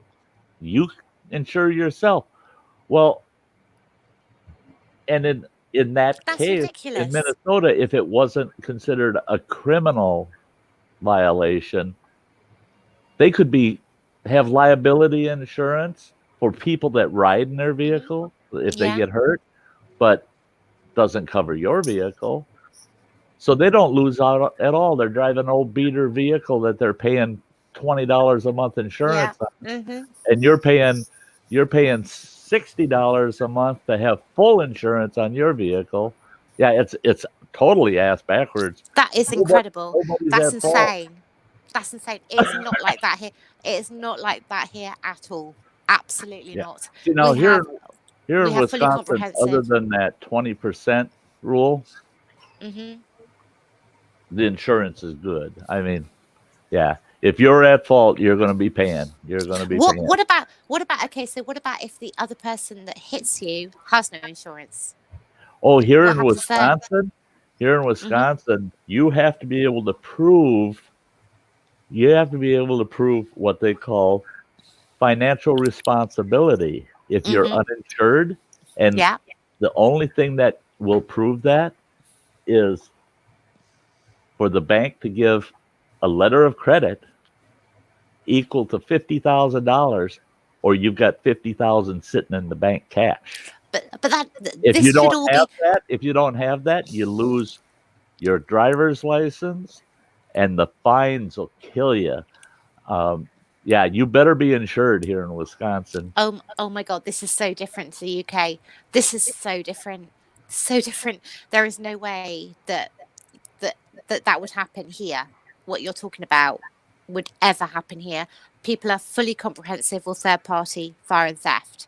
That's what we get. So if I was to be in an accident, They don't have somebody was to- liability insurance, sir? we have the whole lot. It all comes in one bundle.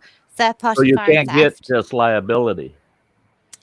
No. See, that would suck. No. I wouldn't like that at all, because No, I've had we a have lot to of be full- vehicles No. where I insured myself for liability, so the other person's covered. Everybody else is No. covered.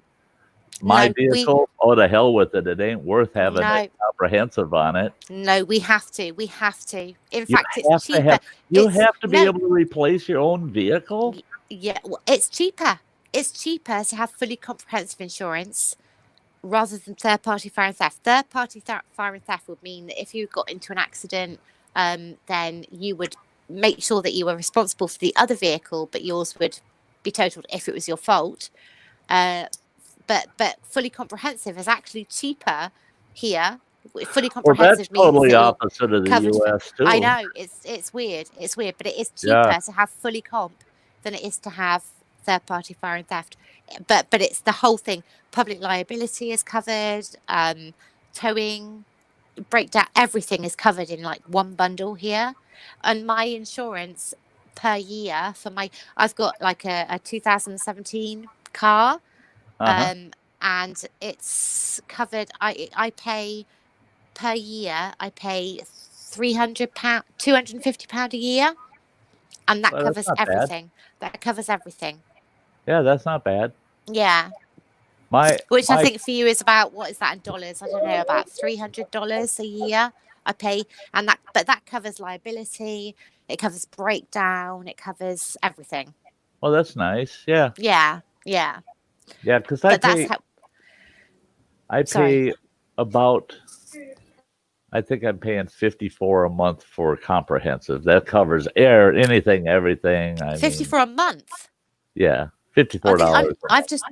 What I just told you was a year. That's 200. Yeah, that's you're paying about $300 half a of what year. I'm paying. No, more than that. If you're paying $50 a month, I'm paying $300 a year. Yeah, Which is and I'm paying about $600 a year. I'm paying $600 a year. okay. Yeah. Okay. Yeah. Okay. Yeah. Yeah, that makes sense. Yeah. Okay. Oh yeah. Yeah. It's really late for me. It's Maths really is never a late. strong point. Oh. 300, is that right? 300. Do I pay 25? Do I pay 25 a month? I was sure it was less than that. Wow. Oh wow. 300. I'm going to have to look at my bank statements because I was not aware it was that much. Now I'm thinking about stuff now. I'm going to have to check my bank. Well, there you go. See, you get into conversations like that, and you start going, "Wait a minute, I got to go back Oh and no, look." I know. I haven't even looked at anything for like 2 years. So yeah, this is a good reason for me to go back and have a look for sure. Yeah.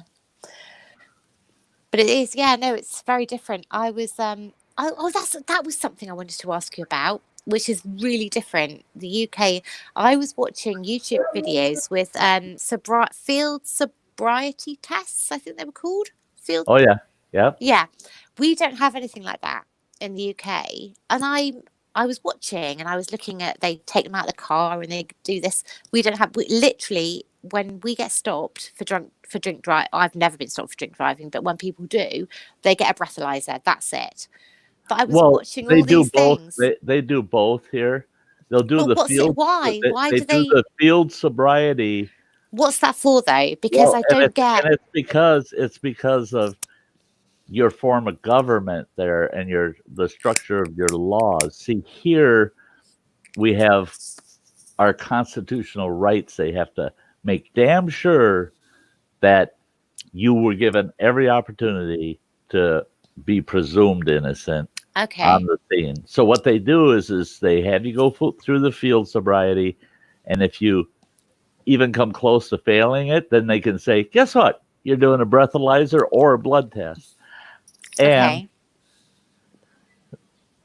that way you can't later say, oh, well, they never did a field sobriety test on me and their breathalyzer was flawed. Well, all they're doing is making sure they take all the argument out of it, Okay. And the thing is I got stopped once and they wanted me to do field sobriety. And I tell you, I did fine with touch my nose, all of that stuff. But walking that white line, bullshit. Oh my God. That is so and you can't then do that right sober. away, I tried it in my conservatory when I was watching you can't even do that sober. How do they That's right. Yeah, some of that stuff. It's impossible. Hey, running water. Hey, evening. Hello. It sucks when you're in the truck, don't it? You're always at fault. I remember those days, man. Oh. Yeah. Get this, Lisa. Is that Sty? Are you Sty's son? Yeah. Oh, Samantha. Hello. My goodness, hello. Samantha dropped off. Oh, Sam's gone. Hopefully she can come back. Yeah. For truck drivers. Hello. Hello. Yeah. For truck drivers, let's say I park my truck. I've been parked all weekend. But someone took and crashed into my truck. Even though I'm in a parking spot, I've been sitting here. I haven't been moving. They crashed into my truck. Well, first thing that the lawyers will do is they'll go through my logs over the last 6 years. It's a 6-year window that they're able to go through. Okay. And they find out, oh, you went over your log 15 minutes 4 or 5 years ago. So you wouldn't have been there for that accident to happen. So it's my fault. Right, because you put yourself there. So it's your fault. Yep. Yep, it doesn't matter. Though, is it? It's not though. Is okay, it? Samantha. Thanks, sweetie. See you, Sam. But see, I get the full blame then. So it doesn't matter if they were drunk, they were on drugs, it was a high-speed chase. Oh, that's so frustrating. See, an airplane could crash into me, and I could be in fault because I was off by 15 minutes a few years ago. See, now ridiculous. I had a situation. Ridiculous. Situation in Pittsburgh, Pennsylvania. Oh no, I take that back. Allentown, Pennsylvania. I come up to a stoplight, and it's on a hill, right? I'm heading downhill, and it's a stoplight. That sucker is as red can get. I pull up, stop my truck. I'm sitting there waiting for that stoplight. I look at my side mirror, and here's a truck coming down the hill behind me, a big straight truck. It's got a bunch of acetylene and propane cylinders, 100-pounders in the back of its truck. And it's coming down the hill, and I'm going, he ain't slowing down. He ain't slowing down. Oh my God. And I'm looking, and I got all this cross traffic. They got the green light. They're all just, I can't go up. I can't move, man. I'll kill people. So I laid on the brakes as hard as I could, braced my head against the headrest. And thought, Wow. here it comes. Sure enough, boom, he hit the back of my trailer, shoved my truck out into the intersection. Cars zipping around me all over. They're just like, holy shit. I can't even imagine. That must have been oh my God, that's terrifying. And I made the fatal error. That's when the company attorney told me, he says, never answer a single question in those accidents anymore. Yeah. Don't answer nothing. All you do is give the cops your information, give the other driver your information. Mm-hmm. And when the cops say you can leave, then leave and talk to yourself, because you don't want to talk to anybody on the scene. Because the cops he's taken my statement and he said, so the light was red. And I said, yeah, you heard from about a half dozen other people that said that all of a sudden I slid into the intersection and they had the green light. So that means I had to have the red light, right? Yeah. Yeah. He says, but you said you looked in your mirror and you saw him coming up behind you and he wasn't slowing down. And then you said you were certain he was going to hit you. He said, you should have blasted your horn or something and tried to evade the accident. That's ridiculous. He said, the accident is technically your fault because you were aware it was going to occur and you didn't do anything to stop it. That's ridiculous. I'm sorry, but that's nonsensical. It's completely nonsensical. And I just said, oh, well, okay, what do we do now? And he says, well, you just have to sign here and blah, blah, blah. And he says, Did you sign? You can leave. So off I went. Oh. I get back home to Wisconsin and my dispatcher, I walk in and he goes, you better have a good story. Otherwise you're paying for this. He's got this letter from that province or that Commonwealth in Pennsylvania that says that I've got this $800 and some fine for causing this accident. Otherwise I can't transport through their state anymore. Oh my God. I'm like, what the hell? That's ridiculous. Yeah, they're saying it was your fault. I said, oh that's my God. So ridiculous. That's why, thank God, no. Man, if I was driving over the road, I'd have cameras suction cupped all over my truck. Because have you got a camera? Have you got a camera? Like a lot of people now have. I've got a camera in mine. Running Water's got cameras. I upload the videos every once in a while. Yeah, it's so handy. It's so handy because you never know. You never know what's going to happen and who's going to say it's your fault. And like Sam was saying earlier, that she got reversed into, but actually, if she hadn't got the cameras and hadn't got stuff going on, because she was reversed into. It automatically, normally with insurance, it could be that she'd hit the back of them, so that would mean that was her fault. But luckily, hopefully, it was all on camera, which meant it wasn't. But things can be moved around and made to look really bad unless you have cameras. So having cameras in your car is so important, absolutely, for sure. Yeah. But now, like for truck driving, a situation I was actually in, it was over in Ohio. I'm making a left turn to get onto the main turnpike, the tollway. Yeah. Had a pickup truck decided he's going to speed around me and come around from the right to go left in front of me and get in a tight turn there. He ended up catching the curb, hopped over, hit the car next to that was, coming towards us, the oncoming car then, across there, So those two vehicles impacted. I didn't get touched by any vehicle. Right. But, since I'm there when it happens, I pull up, police show up, and I give the cops my information. They said, well, we need you to fill out a statement. I'm like, no. I don't need to fill out a statement. It's a turnpike entrance. There's cameras right there. Yeah. You can see what happened. Yeah. You pull that just like my insurance and my lawyer won't take and subpoena that. Right. Mm-hmm. Well, about a week later, we got the letters that I'm being charged with causing that accident. Why? So, well, I was impeding traffic and caused that truck Right. to get out of control and hit that other vehicle. Okay. So company arranged for me to show up, had a lawyer for me to show up there and stuff. The judge is looking at it. They played the video. You could see very clear that, hey, I had a green arrow. I'm making my left turn. That vehicle came around me on the shoulder and tried to make that left turn in front of me. Okay. It's just plain and clear. Well, he's sitting there looking at it. He's looking at the information from my license and stuff. He's like, well, it looks like you haven't had a ticket in 20 years.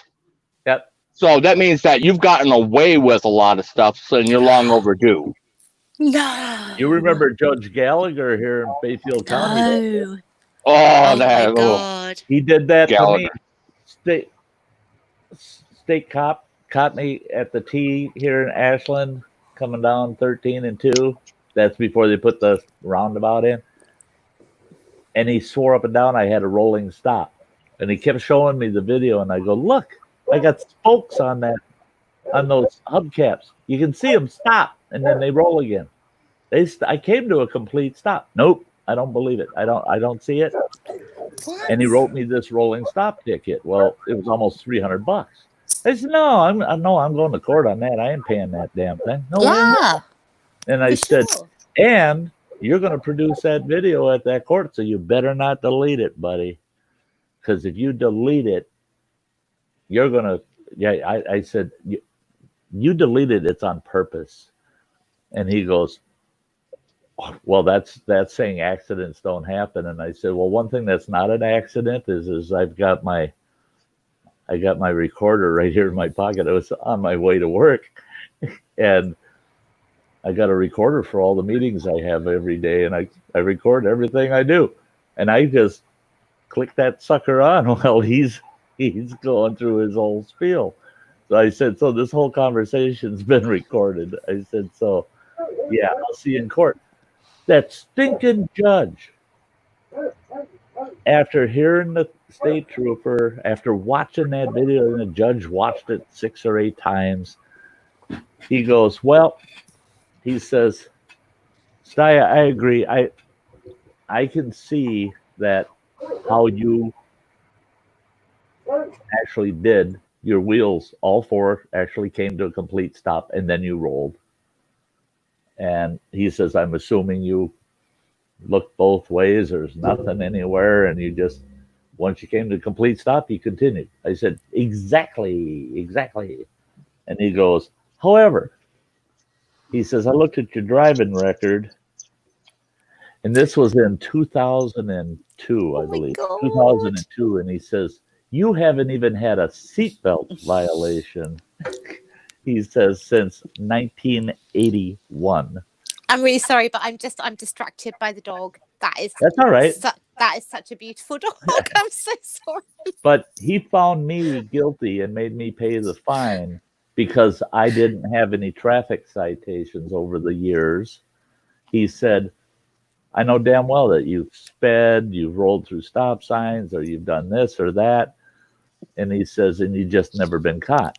So this one, he says, I'm going to let it stand to make up for all the ones you didn't get caught for. I said, Your Honor, you're assuming my guilt in the past. I've never been tried for anything back then. How dare you assume I've ever done any of the things you ever said? Oh, my God. Then it was, you'll shut up or you're going to get a $500 contempt of court fine. And then if you bitch about that, he says, you're going over across the street. That's where our county jail is. And I knew Judge Gallagher too. Well, Running Water knows the guy. I knew better than to say anything after that. It was, okay, mum's the word. I'll write the check. Damn it. That's ridiculous. Though what I'm hearing is it's not right. It's not right. It's not right. See, and that's the thing. None of that is right. See, the thing What's is, going on here? That's not. I could have Oh, I this is could have not right. insisted on a jury trial and for traffic unless it involves severe injury or death. Mm, For traffic, you only get a 6-person jury. yeah. You don't get a full jury. But if So, you lose, oh my God, so it actually goes to you gotta jury. pay. You gotta pay all the jury costs if you So it lose. actually goes to jury. I did not know that. I thought it was just like a kind of a civil infraction Well, thing. you can take it to jury. You can, but nobody does because if you lose, you got to pay all the jury costs, all the fees they paid Wow. for the Oh, jury, wow. everything.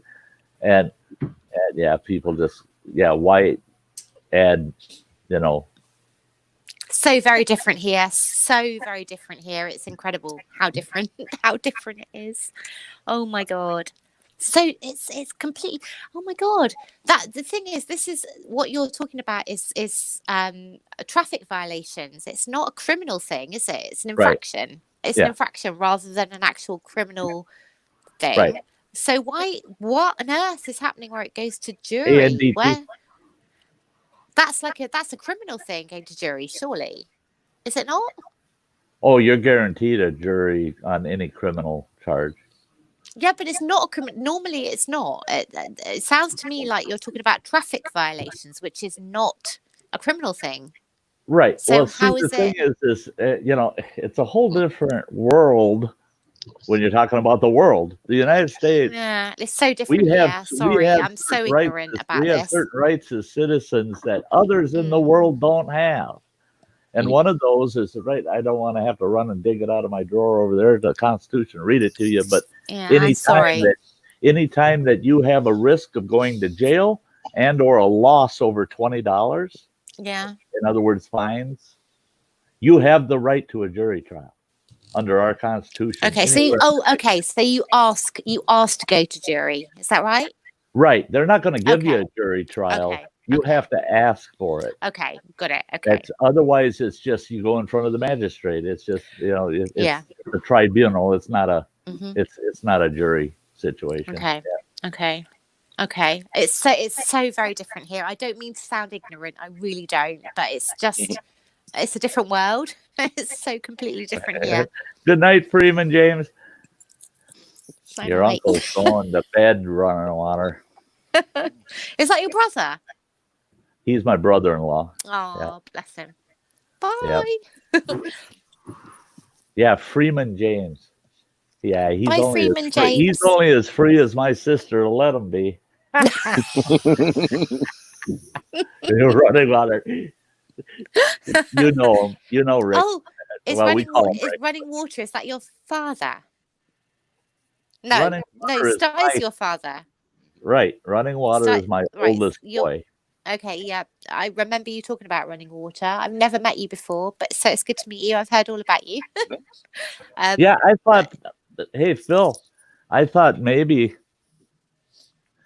because the way you were talking about Sty 2.0 in that stream, and you go, and we got Sty 2.0 son, but his name's not running water, and I'm thinking he's going to pop something up, and it's going to be flush the toilet.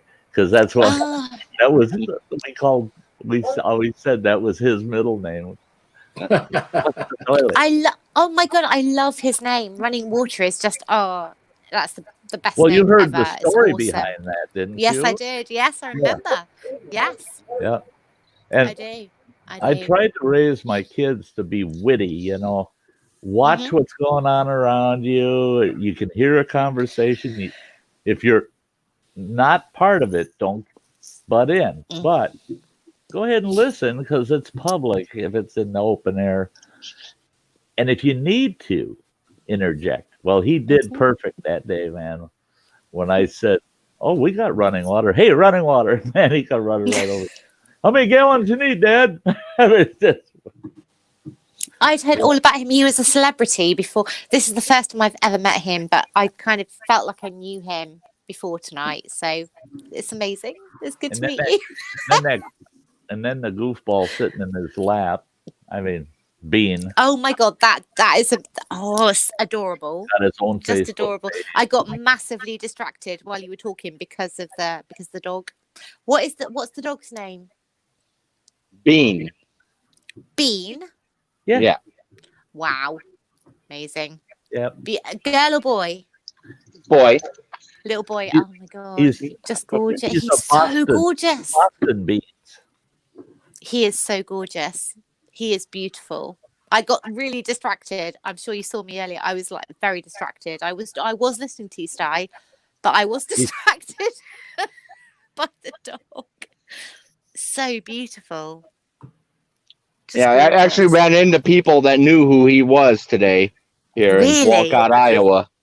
It's world's largest truck stop here, and was out walking him, and had a couple girls that pointed. How They're old is like, he? "That's Bean, that's Bean." They come over with their family and stuff. They want to pet him. I'm like, "Well, here, have some stickers." Hand out his Bean stickers. Yeah. How old is he? He's gonna be 5 here. Oh, this still a little month. boy. A little boy Yeah. still. Awesome. I had that happening. Is he a bulldog? He's a Boston Terrier. Yeah, Boston Terrier. Yeah. Mm-hmm. Yeah. That's why he's Boston Beans. He's beautiful. Boston Bean. You talk about handing out stickers running water. I'm sitting there in camp the day that John and Jen got there. We're sitting there just talking, and all of a sudden, 2 young boys are walking past the campsite, and one of them turns and he yells, "Sty! You're Sty!" And I looked and I go, "I remember you down at the boat landing last year. You boys were fishing off the dock." And he goes, "You remember me?" Oh, And I that's said, so "Get on cool. here. I got something for you." So I give them a bunch of stickers, and those That boys is very just cool. real- Oh my god, Sty. everybody that is so in cool. their family saw to it. They came. They were way on the other end of our campground, and I mean, it's close to a half mile along that campground. Every one of them walked down there, and each of them stopped in, and the one kid showed up with his kind of tiger stripe, chocolate brown pit bull that they named Dr. Pepper. I love that. He says, "Sty, I thought you might want to meet Dr. Pepper." I go, "I'd rather have a cold one in a bottle." I said, "I hope he's nice." And the kid says, "No, there's nothing nice about him. He'll lick you and slobber on you." Yeah, he's not. Oh, that's nice. perfect though. That's I thought, I love that. I thought he was going to say, "He'll bite you, grab you by the leg. It'll take a gun to get him off." No, he'll just slobber all over you. And then I had a gal come strolling into the campsite, and she's telling me all about her 2 girls are down there fishing by the landing and on and on. And she never even said anything about when we met.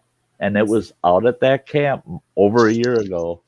And she remembered me from that. And I gave her a couple of stickers. I was giving people stickers all over that camp. They're stopping in. "Who are you?" The people way down there were saying, "Yeah, you should meet that guy up in Site 21. I said, "Holy shit. I'm going to have to start boondocking it just to get away from people."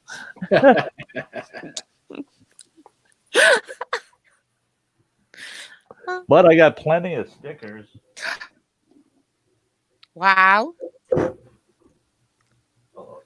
Wow. Yeah, just a few. Sorry, I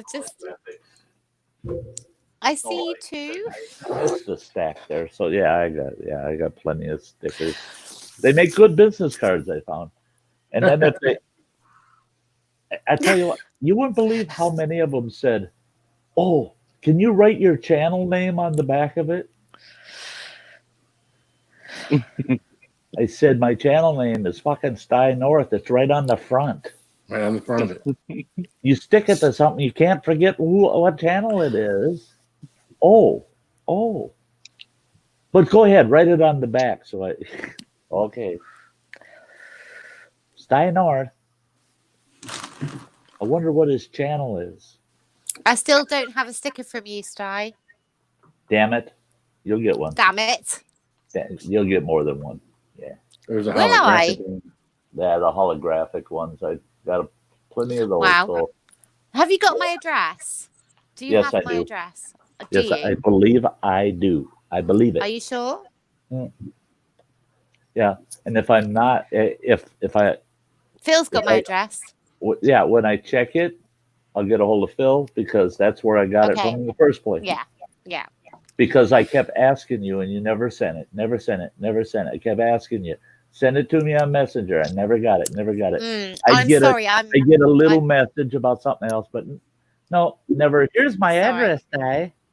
Because I told her, I said, once I got that address, I might show up on her front step, you know. Holy God, this humidity. I think Phil might be the only person I've ever given my address to on YouTube ever. I think.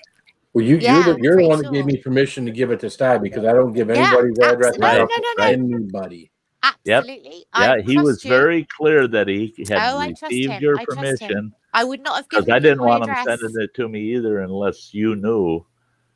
See, I'm that way. When I get people's addresses, they stay right with me unless that person says send it to somebody. I would not have given it to Phil if I wasn't sure I trusted him, and so I absolutely trust him. But I also trust you, Sty. I love you to bits. You are my. I love you too, girl. Good night, lady. Thank you so much. Thank you so much. You're a great hiker. So yeah, absolutely fine. I know whoever he gives my address to, I trust. So whoever he feels fit is fine because I trust them. That was another thing too that happened. John and Jan show up. Oh, I put them away. They show up with a great big bag of fresh cheese curds for me. Oh shit! And so I'm out there and I'm wanting to open them up and eat them, and they're going, "No, we already got an open bag." So I'm eating all their cheese curds for 2 days. Never opened my bag till I got home. So I got a nice big bag of cheese curds from them. It was fun. What is that? Fun. What is cheese curds? We don't have that. It's the cheese before it's put into presses. Okay. We don't have that. When they make cheese, it curds. It turns into these curds. Curds and whey. Right. Curds and whey. Yeah. And it's just the curds. It hasn't been pressed. And they're fresh. If they're really fresh curds, cottage cheese? No, because there's no whey, nothing. It's just the cheese. It takes me just a second. I'll grab them and show them. Do we have this here, guys from the UK? Do we actually? I don't recognize this. They have cheese curds if they make cheese, but that doesn't mean they sell them. I don't know if anybody in the chat's from UK. I don't know because I don't recognize this at all. I might be on my own. I'm not sure. And I feel like I'm a cheese connoisseur. I love cheese. Cheese connoisseur. Mm-hmm. Yes. Oh, is that? Yes, I am a cheese connoisseur. I love cheese. I love cheese. Well, because of the blue screen, you can't. Yeah, I don't see anybody in here that's off of the label. But those are fresh cheese curds. And they're from Union Star. No, means nothing. In Oshkosh, Wisconsin. What does it look? What does it? Can you show me? I'm going to show you one. Yeah. There's one. No, we definitely don't have that. Can't take it out of the bag without eating it, you know. No, we don't. We don't. We don't. See that again? Wow, I feel like oh my god, I thought. Do you know what? Now I thought I was a cheese connoisseur. Obviously not, because I've never. That's something I've. No, I've failed. Big deal, especially in Wisconsin. I mean, in Wisconsin, people in Wisconsin. If you were to say to them, "I've never eaten cheese curds," boom. What does it taste like? Is it chewy or what's it like? They melt really nice. Mm-hmm. It's kind of the same consistency as mozzarella. Well, no. Okay. No. Well, or it's which curd. If you got white curds, Right. that'll be like Mott's. These are cheddar curds. These are the yellow, dark yellow. Mm. Yeah. These taste like a real mild cheddar, No, an unaged cheddar. never. The white ones, like Running Water is saying, they taste a lot like a mozzarella, but it's a white. I love cheddar. mozzarella. It's a white cheddar, and I like to take those and drop them on a pizza when I bake my pizza. Oh, them buggers! You can stretch them 12 feet. I mean, they're so stretchy, and the flavors. They're real buttery if you warm them up. The oils start coming out of them, and they're just buttery flavored. Oh, hang on. Hey, Southern Sunshine, always. It's awesome to see you. I'm trying to think. Guys, happy 4th. Yep. I'm trying to think. We have something that we fry. Buttered toast. Good to see you. That you fry? Yeah. Mike's World. Good to see you. And it sounds similar. While you think of that, here, I got to run this. I got to run this at least once. Okay.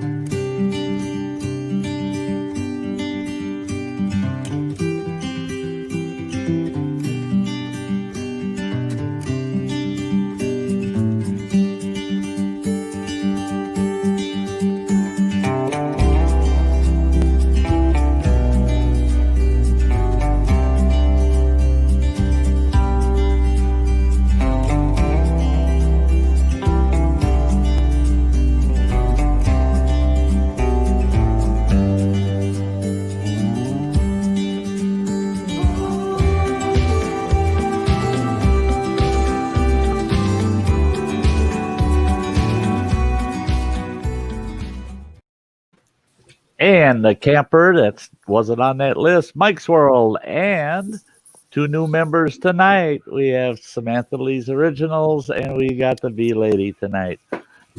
Awesome. Great having you folks as members. Can I just ask a question about being a member? Yes, you may, dear. I really want to be a member of Phil's, but I've tried and I haven't succeeded yet. You already are. Yeah, you already are. Am I? You are. Yeah. Oh, am I? Okay. Yeah, unless for some reason it didn't renew, you are. Yeah. Okay. Yeah, because I thought I'd failed. I thought I tried several times when you were up there. Okay, that's good. That's good. I thought I tried and failed. I wasn't sure if it had gone through. Michael, are you a hiker? Awesome. I don't know what I am. What am I? I don't know. I thought it came up as you're a camper. What am I? Well, no. He's a member. He's a member. What am I? Am I a hiker? You're a hiker. God damn. Okay. You're a hiker. Is that good? I don't know. Oh, any level is good. Okay. I'm so glad that I'm a member, Phil, because I was so worried that I wasn't. I tried. I thought I hadn't done it. Yeah, you're still a member. You're a habanero. I'm looking Awesome. at it right now. Okay, good. I was really worried because I thought I need to be, and I did try, and I thought I'd failed. Mike, but Mike was heading out. Yeah, I can't wait to get channel stickers up on my trailer. If I could have figured out a way to wash that trailer out there at camp, I would have started sticking some of them on this week. But I am actually only a member of you two. Yeah, I'm not a member of many channels. I think I am like just 4. Just you two. Yeah, I got maybe 4. Yeah. I'm just you two. Because you're I love you.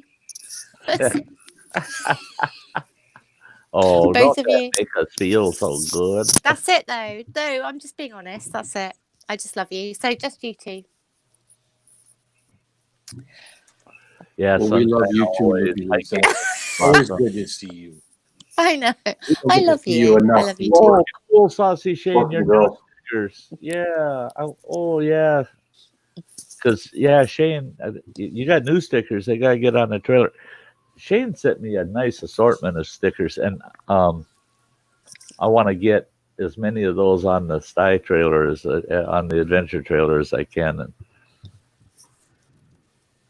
And that's it. Is if people have multiple stickers for their channel and I get them, they'll be on that. They'll be on that trailer more than once. Because and yeah, John on his pickup truck put his Crazy Ann sticker way down in the left-hand corner of his tailgate, and over on the right side, he's got two Duluth. I love Anne so two much. Duluth. I love what her was so that much. Duluth company called? They make the super tough underwear and all that. And he's got that Duluth underwear guy there with his section kind of blocked out, and then right next to it's a big beaver heading for his drawers, and right under that he's got Ann's bucket sticker. I said, that's great. Yeah, I'm sure anybody tailgating you is covering their kids' eyes for sure. I said, that's awesome, because I'm putting a bucket sticker on the Sty trailer too. It's too funny. I love Anne. I'll tell you what, I have to say. Anne, sweetheart. Oh my God, she is the most loyal friend ever. She is just, she is amazing. I love her. I love her so much. She's incredible. She's so loyal. Literally. Yeah, amazing. She's amazing. I miss her. I miss her dearly. I do. She's amazing. But loyal. There's nothing more important in this life than loyalty, and she is it. She is it. She is. It's important to try to be there Absolutely. when you're needed and not. Yeah. And I would do anything for her. I would. True friends. Yeah. I would do anything support for her. Sometimes they support you and you just don't hear much from them, Granny. Absolutely. But that when you need them, they're there, and that's always been how it is. What can I say? He won't quit barking. I can't say anything. The dog won't let you say a word, right? No. I gotta keep muting.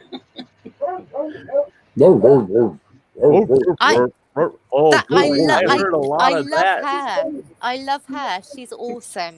She is absolutely awesome. Granny I do. Absolutely awesome. Absolutely awesome. I love her to bits. She knows that. I've told her that before. She knows. That was one thing that Adventures in the Heartland were surprised to hear real early in the morning. All of a sudden you hear a shitload of dogs just raising hell. And then when I come out of my trailer, I go, oh my God, they're running dogs. And they go, what? Are they hunting? I said, bear dogs. They're allowed to train throughout the month of July and the first half of the month of August. So they're out there training their bear dogs. And they were running around that damn lake on the opposite side of the campground. You could hear a huge pack of them running through. They were hot on a bear somewhere over there. And when I came out of there today, I passed 9 bear dog trucks. Each truck with at least 8 or more cages on them, and guys running their packs down the side of the road. I thought, I wish I could. Now this old dog, he's the one that lays on the porch and goes, burr, burr, burr. You guys chase him, burr. Yeah, I couldn't be one of them pack dogs. I couldn't even be a handler. Yeah. We found your dogs in the next county. Yeah, I couldn't keep up with them.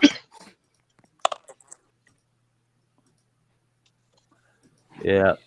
I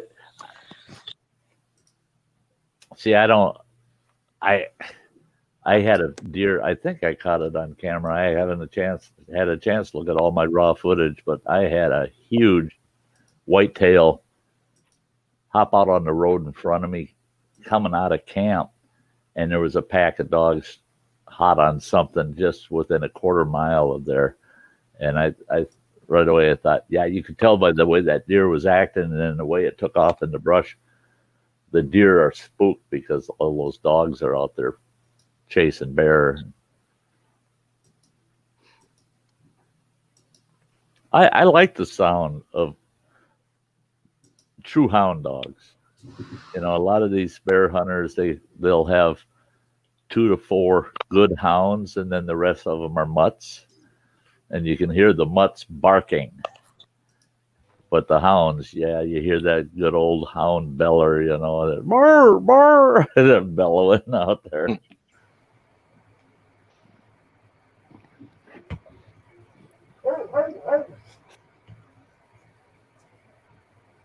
Yeah. Oh, just creepies.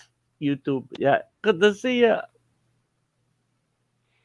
Absolutely. The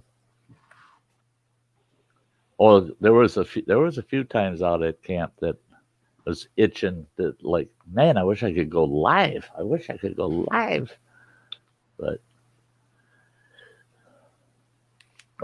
yeah, and then John got his GoPro 8. He's never owned a GoPro, never had one before, and he ordered a GoPro 8. It arrived the day before they left for this trip. Jan said he had enough time to charge 2 batteries, never even figured out how to turn it on, and here we are. And he's sitting there playing with his GoPro 8, and he turns it on, and he's filming a few things, and he goes, and he's watching me, and I'm telling my GoPro what to do, you know. I'm not touching it, I'm just telling it what to do. And he goes, can I do that with an 8? I said, they didn't take features away. They added features. They didn't take things away. And he goes, do I have to hook it up to the computer to get it to program it or something? I said, everything's right on screen. So I showed him, and he gets in there, and he tries it out. And he goes, GoPro, turn on. And it beep, beep, beep. And he goes, oh, that's cool.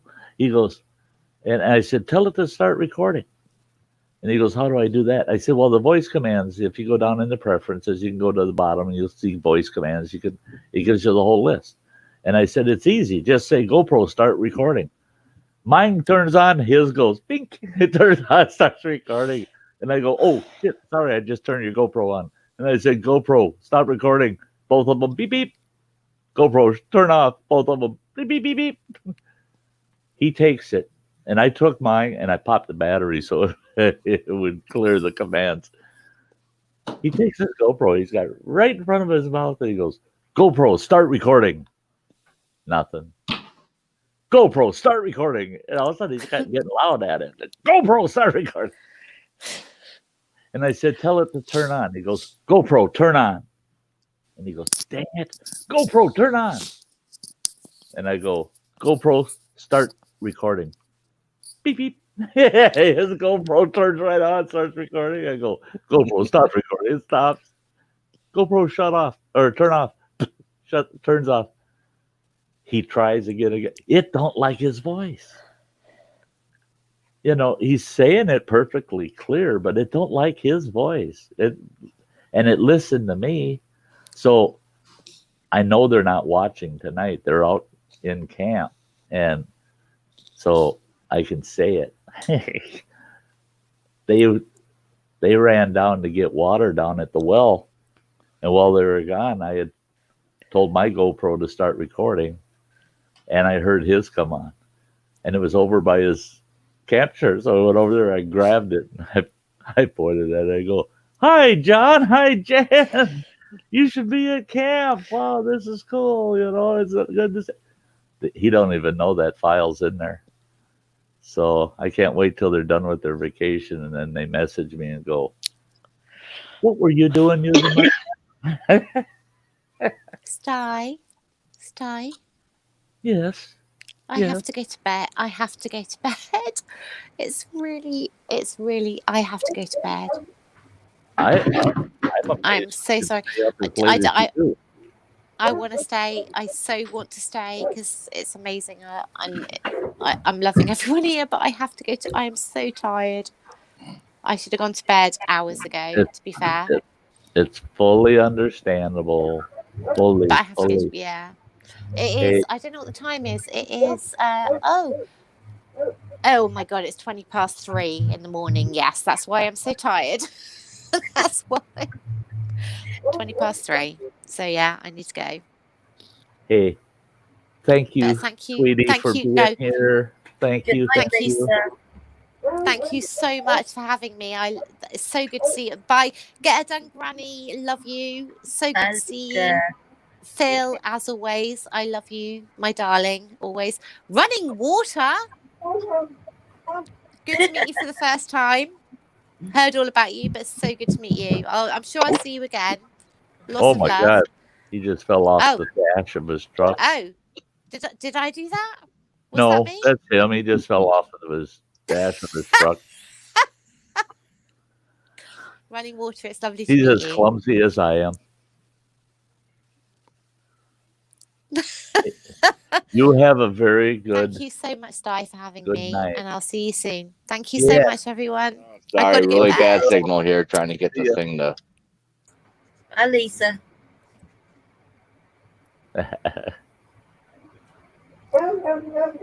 Lots of love. I think He froze. I think her and Running Water both froze. Running Water's moving. There we go. Yeah, horrible signal here. Uh-oh. You would think, well, yeah. Walcott, there's a lot of people that the bandwidth is really being put under burden there, I bet. Mm-hmm. Well, my cell phone. I've been having problems with my phone since I was at home. Since home time. Because I got this new phone. Right. But they had they failed to activate it correctly.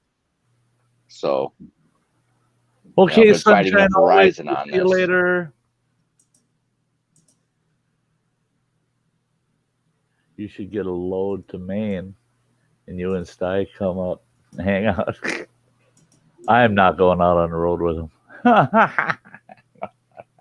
I don't go east of Scranton. Hey, JDS. Great to see ya. You don't like going east of Scranton, eh? Well, Maine wouldn't be so bad if you could actually get loads out of there. Yeah, that and that's it. Is I found that whenever I'd haul windows for Weather Shield up into Maine, I'd have to run down to Rhode Island and get a load out. That was the best place to get a load out of that neck of the woods, is just run down to Rhode Island and find a load. But most of that is container type freight, not flatbed. And see, for us, it's usually go down to South Windham, Connecticut to get lumber. Oh yep. Which the rail yard. You would think, because there is a healthy lumber industry in Maine, and you would think that there'd be lumber coming out of Maine. But when I was out there, lumber loads were tough to get. It's almost like there are certain companies that were kind of designated to that industry there, hauling any of their lumber out. Yeah, you're right. Yeah. Well, it all goes out, because they got those short rails up there. Yeah. And they run it down to the rail yards down by Hartford and, down into Connecticut. And then when you order the lumber, they charge you the freight cost coming from Massachusetts to wherever it's going. Right. But us drivers are only picking it up there in Connecticut. Right. Hey, Phil. Yes. You got a few minutes. You take control of the. Okay. Yeah, hang on to the place. I'll be right back. All right. All right. What we'll do? All right. No problem. We'll take care of everything, right? Yeah. There's Debbie. I get the PlayStation out and Hi, Sty 2.0. How you doing? I Miss Debbie. How you doing? Oh, I'm doing great.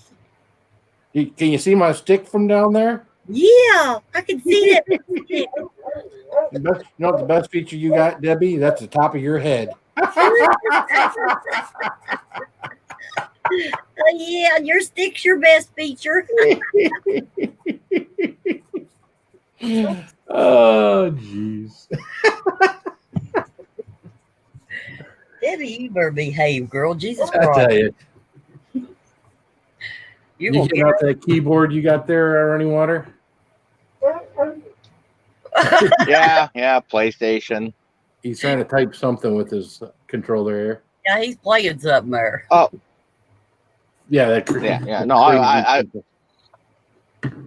I'm playing here. Oh, are you? What the hell are you playing? Good Lord. Oh, okay. If you guys can see that set up. What did you just start that when Sty left? No, it's been sitting here on pause.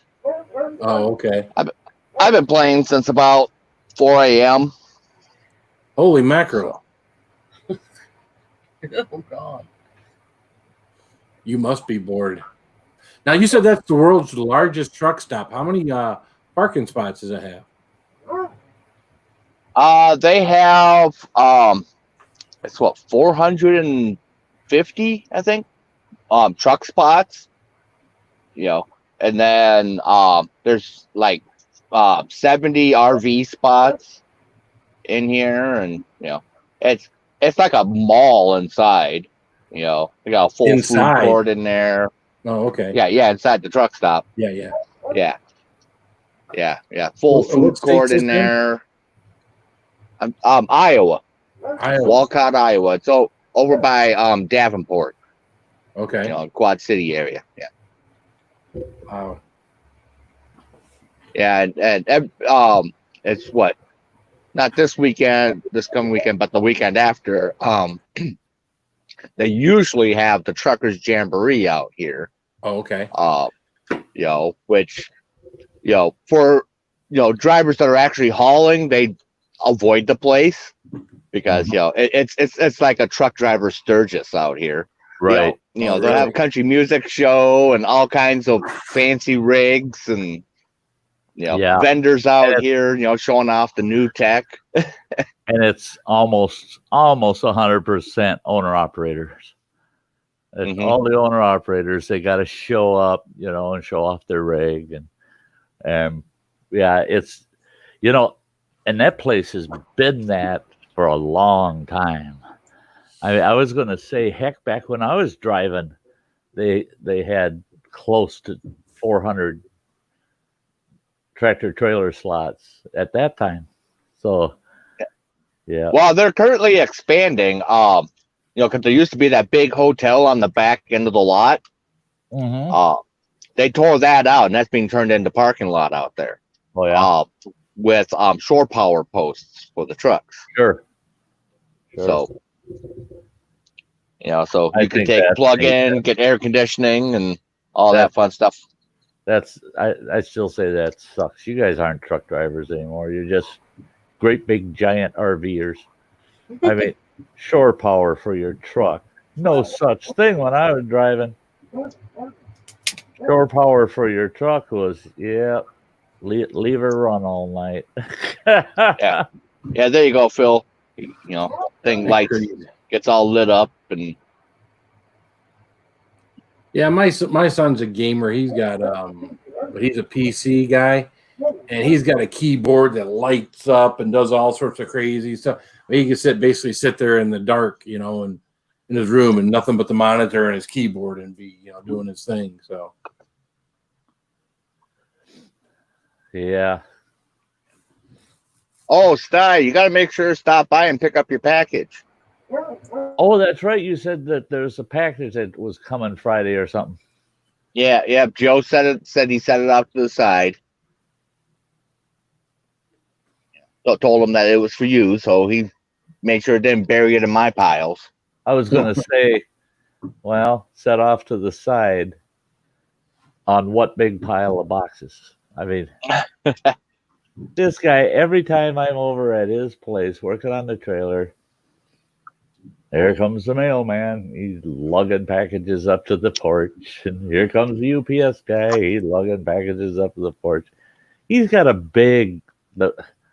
this big lockbox mailbox out front of his, attached to the front of his house.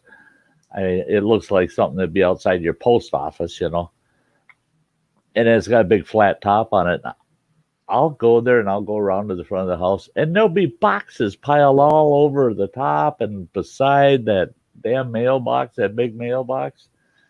Youngest boy comes home and that damn running water. He keeps sending shit here to the house. And I said, well, where's he supposed to send it to? I mean, he can't, say, oh, well, I think I'll be in such a place next week. So everything's got to go there. And he goes, yeah. And I should leave it there till he gets home. I said, God, he's out for 3 months sometimes, man. You don't do that shit. The porch ain't big enough. I mean, with all the crap he keeps getting online, send it home, get it online, send it home. But and his little brother whines about that. What's he need that for? I said, what the hell do you care? It's not your money. I said, he's single, he's making good money, and he sees things he wants and likes, and he can swing it, he buys it. Heck yeah. End of the story. Is none of your damn business. But what's he need that for? No, you don't understand. It's none of your business what he needs it for. Maybe he just wants it. Maybe he'll never open the box. He'll just sit at the corner. I said, but it's his money, his business, not yours. So is he like the bitchy wife of the group? She said it, didn't she? Yep. Water's like, what does Joe not have a job? Oh yeah. Oh, he's got a decent job. Yeah, he's got a good job. He works for Northland College, and yeah, full-time job. But the thing is, okay, now he whines and bitches about running water, buying stuff, having it shipped home. But yet the stuff he gets. But yet he is getting at least half as much again as what running water's getting. So every time I see packages showing up at their house, I can go look at them, and about half of them are for Joe, his younger brother, and the other half are his. Joe's always got something in that pile too. So he whines when other people do things, but if he does the same thing, that never comes up. Never. See, like I said. I sure the hell hope he mowed that lawn while I was gone, because he said, oh, you got the trailer out of there, I can get that all mowed, and you took the greenhouse down, I'll mow all that, I'll get it all mowed. Well, you better have it mowed, because I'm bringing the trailer back tomorrow. It's going to sit there for a week. Back in the backyard for a week. Because if he mowed it the day I left, he's going to be pissed, because the trailer's there's going to be tall grass under it and around it when I pull it back out, because he should have mowed it yesterday, if he mowed Saturday or Sunday when he's not working. But too bad. Hey, good night, Sexy Matt. We usually mow ours here once a week, but we haven't gotten any rain. So the only thing that's grew are these little weed things that grow like 4 times as fast as the grass. The grass hasn't really grown. Maybe the grass has gone half inch or so. So the grass for the most part hasn't grown. But you got these things all over the yard. Ding ding ding ding ding. And they stand out like a sore thumb because they're spread apart, but there's so many of them that you can see them all sticking up all over. I know what that's like. Oh, I hate that, because you don't want to go out and mow them down because you don't want to mow the grass because until there's some rain, you could kill your lawn off. And yeah, ours is dry as hell right now. Is it? I mean, well, we got 6 acres, so we have no sprinkler system. So whatever the Mother Nature does to our lawn is what it does. You know, I hear guys at work, they live in subdivisions or in homes where, they got a quarter of an acre or whatever. They talk about their sprinkler systems, how much it's costing them to keep the lawn. Nope, don't have that problem. Looks like nice AstroTurf because they're watering it all the time. Right.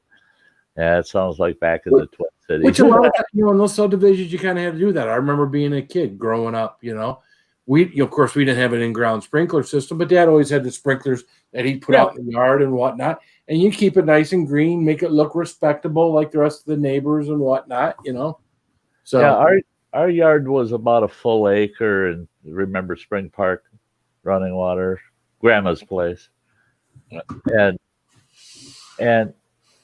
we always put sprinklers out, and plus we had plum trees and a couple apple trees, and big raspberry patch, and she had all her flower gardens, so we had sprinklers and 800 feet of frickin' hose, and you drag that hose out and put the sprinkler here and there, and we kept saying, why do we have to water the lawn? Can we just water your flower beds and by the trees and shit? Oh, no, gotta get it all. Oh, Jesus.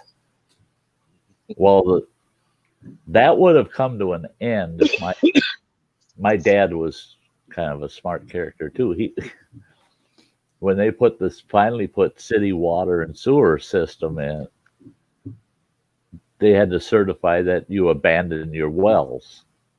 Well, they certified that our well was abandoned, but no, we never took the wellhead off or anything. And you betcha we watered our lawn all we wanted with the original well. Yep, wash the cars, water the lawn, and everybody's going, God, their water bill's got to be huge. No, not really. we got a well. All you got to do is pay for the electricity. That's the nice thing with having your own well. Yeah. The problem with all that is we've also got a septic tank, so you gotta have that thing pumped every couple of years. We got propane, which is 3 times as expensive as natural gas, and right. So there are some downsides to having being away from any of those centralized infrastructure. So, yeah, it's got its pros and cons. At septic systems now, and that's getting pretty much so nationwide. It's really tough to find anywhere that they'll let you put mound systems in anymore. They all want tanks. They all want holding tanks. Well, we got a tank in the field. So do you? Yep. That was actually when we bought the property before there was a house on it. Before we put a house on it, it was nice because this was almost 6 acres. It had the septic field and the septic tank already here. So that was already done for us. So we just they were basically telling you where you're putting the house. This is where you're putting the house, right? Because here's a field and here's the tank. So I was like, okay, I guess that's where the house is going. Yeah. Boy, I remember when the house I grew up in, when the city decided to put in city sewer, and my dad's like, "Oh, thank God," because our old septic tank, there were times where that bugger, it just wouldn't drain out to the drain field like it should, and it would back up, and there'd be like a week that my mother would say, we can't do laundry, man. Yeah, you're just out of luck. We can't be putting all that water out in that tank. And they come through and they trenched in the sewer mains, hooked our house up. Once we were on it, my dad was thrilled. He says, well, we're going to go out there and mark off the tank, and then I'm going to get somebody in here with a backhoe and bust the top in on the tank, and we're going to backfill, and we're going to fill the tank. We're going to get rid of it completely. he's standing on it, telling us what he's going to do. And my grandpa is standing there. And my grandpa goes, "Did you feel that?" And we're all like, "Feel what?" And he goes, "Sounds like we got about a 50-pound gopher under our feet." He kept feeling this thumping in the ground. And all of a sudden, there goes my dad. Boom! Right through the top of that septic tank. Oh. Way over his knees. He grabbed the ground before he hit, went all the way in. But way over his knees and that old nasty crap. And that septic tank was wood. It was a wood septic tank, and it was 12 by 16 feet. And the top was 4-inch thick, rough cut oak planks. And they had rotted to that point where he fell through. And literally, it was the same week that they had hooked up our crapper to the city. And he was just like, "Oh, thank God." He says, "Yeah, I might smell like shit, but I came out smelling like a rose." Because if he would have had to have had some kind of repair done to that thing before we were hooked up to the city, yeah, he would not have wanted to pay that. Yeah, no. Well, you got something like that. It seems like, since that's an antique, you almost have to dig the whole thing out, pay for disposal and whatnot, and actually put a real tank in. Yeah. Oh, yeah. Yeah, that was still early enough in the early days. He could have probably gotten away. They could probably come in, excavate it, pump it, and then they could have framed it and poured a concrete over the top or something to get by until they put the new systems in. But gotcha. Wasn't it out in Montana that they had the genius idea of putting hydrogen peroxide down the toilet? Well, that was Trachman's. Mm-hmm. 35% hydrogen peroxide, and they had a bottle got a crack in it, and that stuff burned your skin right off, boy. And the guy's wife, she put on her rubber gloves and got a hold of that. It was about a liter of hydrogen peroxide. She went in the bathroom, poured it in the toilet, and flushed it. I stopped by, I see how things were going at their place, and Dave, her husband, goes, "Oh, Sty, you got to see this shit." He took me to the back to their drain field. This giant. I mean, it covered shit. I bet you it covered close to a quarter of an acre mound of foam. That hydrogen peroxide was in that tank, eating up all of the bacteria in there, and it's just foaming. And he's got a great big old ass pile of foam out there behind his place, and he goes, "You wouldn't believe what happened." I said, "Somebody dumped peroxide in your tank, didn't it?" He goes, "Yes." Well, and then what's his name? Scott. Remember Scott? He's a crazy kid. Gene's kid. He stole a gallon of it and took it to town and gave it to his buddies. They mixed it. They cut it up, so they each had some. And they all went to their houses dumping it down the toilets. So a bunch of people around Knoxon had foaming backyards. It was bad. Oh, God. And it takes weeks for that to finally quit. And then you gotta add the bacteria back to it because you'll never reculture it. Yeah, it's nasty. Lizzie Ann, hi girl, big hugs. Hey, Lizzie Ann. Hey, Sty, listen, I gotta get a good night's sleep. I gotta get to work tomorrow, and you're pushing 11 o'clock. Totally understood. Totally understood. All right, everyone. Sty, get her done, Granny. Running water. Everyone in the chat, love you guys. Keep it spicy. You did a great stream, pal. Good night, Theo. Good night, guys. Good night. Bye. Yeah. Yeah. No, don't put peroxide in your septic system. And don't get caught by the city Oh yeah. I just remembered. Remember running water? So goofball did that. Dumped a gallon of peroxide in the system in Bayfield, and that was their Yeah. city system. And down at the pump house, it was falling all over the place. And yeah, Well, that whole situation is where I That's got in that big old fight with the chemistry teacher. right, because it came from the school, and they were swearing up and down you had something to do with it.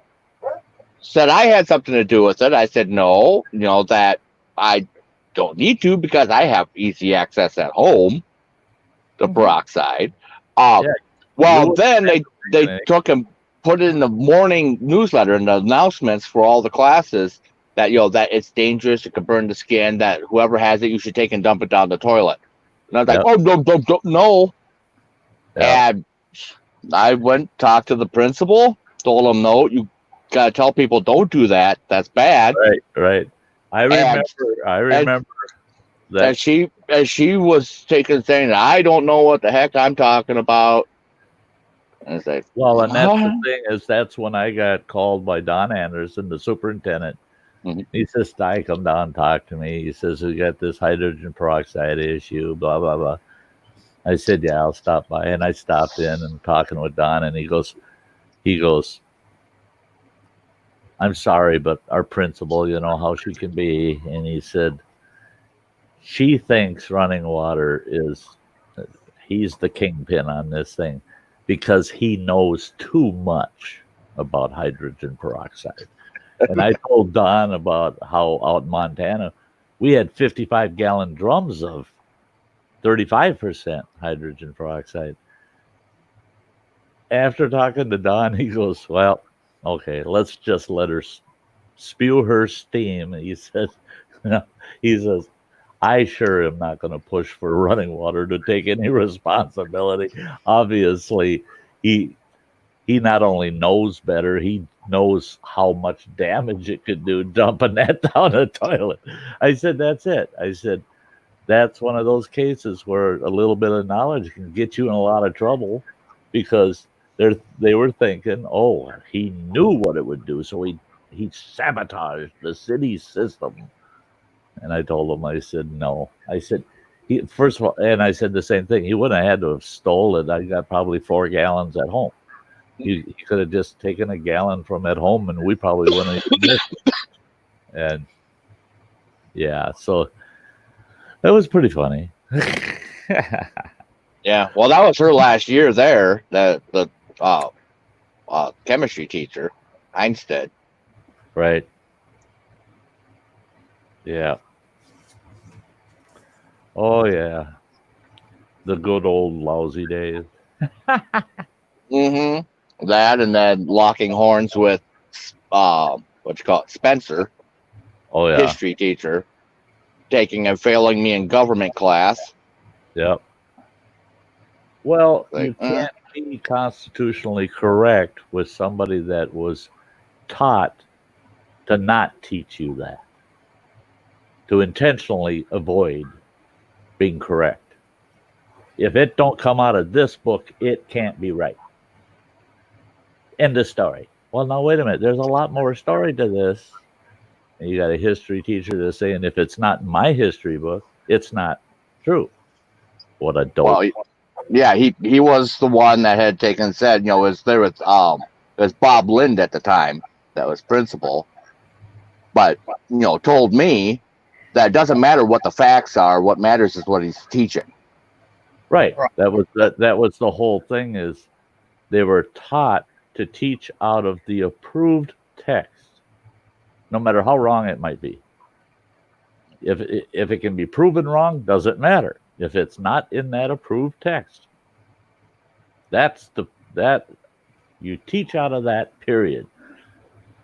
And running water, he picked that up from me from little on up. I mean, from the day he was born, even he was already hearing it when I'd say, hey. If it's not factually correct, and I can show you the facts, actually show them to you, and then you can go and get some more evidence, then shut the hell up. Don't tell me that I'm a failure because you don't want to learn the whole story. You know, I totally agree with Paul Harvey. There is a rest of the story. Yeah.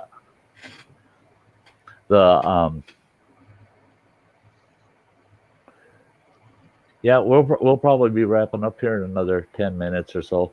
I definitely have a bad case of the hungries. Yeah, I got a couple chicken quesadillas from Taco Bell sitting here. Oh, geez. I don't have that ease of getting things here. But I didn't even realize. I forgot. I knew when it happened, but then I forgot. We got a Domino's in town. I totally forgot we even had one. And hey, Felman, good to see you. But your brother and I were talking the other day, and he goes, "Well, why don't you just order from Domino's? You can get sandwiches, the pastas. You can get pizza if you want. I don't care for their pizza, but I like their sandwiches and their pastas and stuff." And he says, "Yeah, you just order it online. Order it online. You can even give them his tip online, and they just come drop it off at your damn door." And I go, "I tease. Yeah, okay." So now, at least I can get Domino's right to my door without any hassle. Don't need any cash.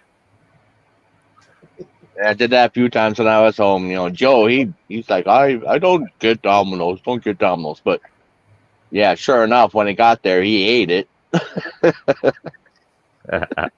Yeah. Oh yeah, putting gasoline into diesel tanks. I watched a guy do that out in Nebraska. I was sitting there at this tiny little gas station, kind of convenience store place. Way the hell out in the middle of nowhere in the prairie. In fact, I come rolling up over this hill, and I come down over the hill, and there's that little gas station sitting there on the right, and there's another hill. I mean, you could stand on a hill and never see the damn thing. It's down in this holler, you know. And I thought, well, I'll whip in there. You know, I whipped in there, and I'm looking around, and was going to go in the store and buy some snacks. And here comes this other truck in. And he goes past me, and he pulls up to the pump. Well, they had two pumps. They had one at one end of the building, one at the other end of the building. Well, the one at the other end is green.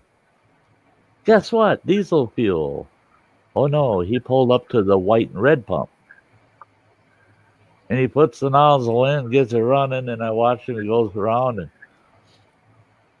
he's tinkering around his truck. And I walked up, and I go, "Whoa, man, you better stop that nozzle." He goes, "Well, it ain't going to overflow." He says, "I'm almost on empty." I said, "Well, you ain't going anywhere." He goes, "What do you mean?" I said, "You already got about 20 gallons of gasoline in your diesel." What? And his truck was running. You should have seen how fast he was up in that cab, shut her down. I said, "Yep, have fun. Have fun draining your tank." Oh, yeah. Not good. Not good. Don't put that gas in them diesel tanks. Well, you know, that's like, what's it, 2008, 2009? They started kicking out these, you know, all the trucks have this DEF system, this diesel exhaust fluid. And it's urea, you know, basically it's urine without the ammonia that gets sprayed into our exhaust system to break down the carbons. Right. So pee on it. Hey, good to see you, Dennis. Well, all the new trucks now, you know, and it was like within a year of them first coming out with that system, they started putting sensors in there that can recognize if there's diesel in that secondary tank. Because there's guys that were putting diesel in there and then squirting diesel into their exhaust and then blowing out the back end of their trucks. Oh, sure. Blowing their stacks off, and you know. got all this diesel fumes and it finally ignites and you've got 20-foot flame coming off the top of your stacks. Boom. Yeah, they're like, yeah, we need to put a fail safe on that. If you put diesel in there, it recognizes it, shuts it down. I seen a guy down in Nashville. He had a really nice conventional Kenworth and had dual stacks off the back of the sleeper. Really looked good. He had this little tank that he would put high octane gasoline in, and he had a switch on his dash he could flick, and it would just turn a pump on it. And what he did was basically there were like fuel injectors that were installed in the exhaust tubes, and he could give it a squirt of that gasoline and shoot flames out his stacks. He was showing that thing off in the parking lot, and I was just heading into the truck stop, and I seen him over there doing that. I didn't find out what he had set up until after the event. He's out there, and all of a sudden I see woof, woof, woof, flames, and then all of a sudden a real good one, about 20-footer, woof, out of each stack. And then I heard a woof, and then nothing. And you can hear him revving that truck up. And then all of a sudden I saw flames come out of the stacks, and both of them stacks blew. Sticking mufflers on those stacks loaded up with gasoline fumes, and it just a big canister of gas fumes. And there's no way it was coming out of a neck that big around out that pipe. It blew both of those mufflers right off the ass end of that truck. Yep. Oh, it looked cool until you did that. Well, company, we're switching over to new trucks. They want to have, because we're all kind of mixed matched of different makes and models right now. They decide, they want to have just a singular identity across the board, because it's only like 70 trucks for this company, so it's not so hard. Not all the like my truck has almost to 3 years, ready to get traded back in. Well, they got the first batch of trucks in, and it's these Peterbilt, kind of the classic flat nose, and we're out there checking them out, looking at them, and they look real nice. Got dual stacks on them, only one stack hooked up. So it's just for looks. Yeah, just for looks. Yep. That it's got the air breather canisters, but they're not actually air breathers.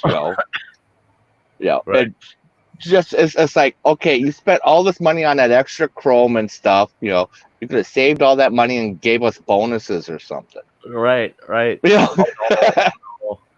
We got 70 trucks that we want to all look the same, and even though half the gear on them doesn't run or work, well, they all look the same now. Yeah, let's do it. Well, and the big problem is the drivers they were talking to choose the trucks were all the younger drivers and the newer drivers. Oh. They're not getting those classics now. Right. That because those of us that've been out here for a while, we went there and talking, saying, hey, that's we get fuel bonuses. Right.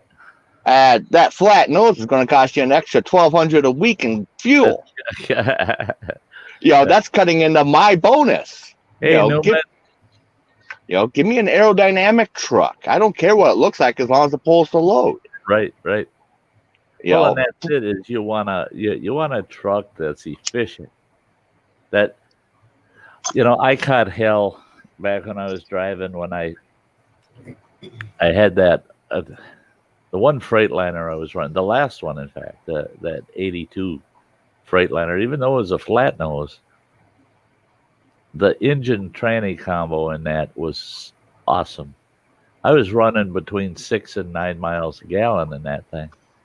Most of our trucks were running between 4 and 6. Mm-hmm. The only problem I had is the fuel tax base was based on 4 to 5 miles per gallon. So I'm getting bills from all these damn states that I didn't buy enough fuel in their states to cover the road tax because my truck got too good in mileage. And the company was just like, maybe we need to swap that truck out. I said, you ain't touching that truck. I said, it's got enough power. And I said, I can pound down the road 80 miles an hour if I want in that truck. But it'll consistently get 6 miles a gallon no matter how much weight I got on it. So I said, no, leave that truck alone. Because if you swap me out trucks and you give me some stinking fuel hog, then I'm stopping for fuel that much more often. I said, I'd rather pay the road tax difference than have to be fueling up that much more, you know.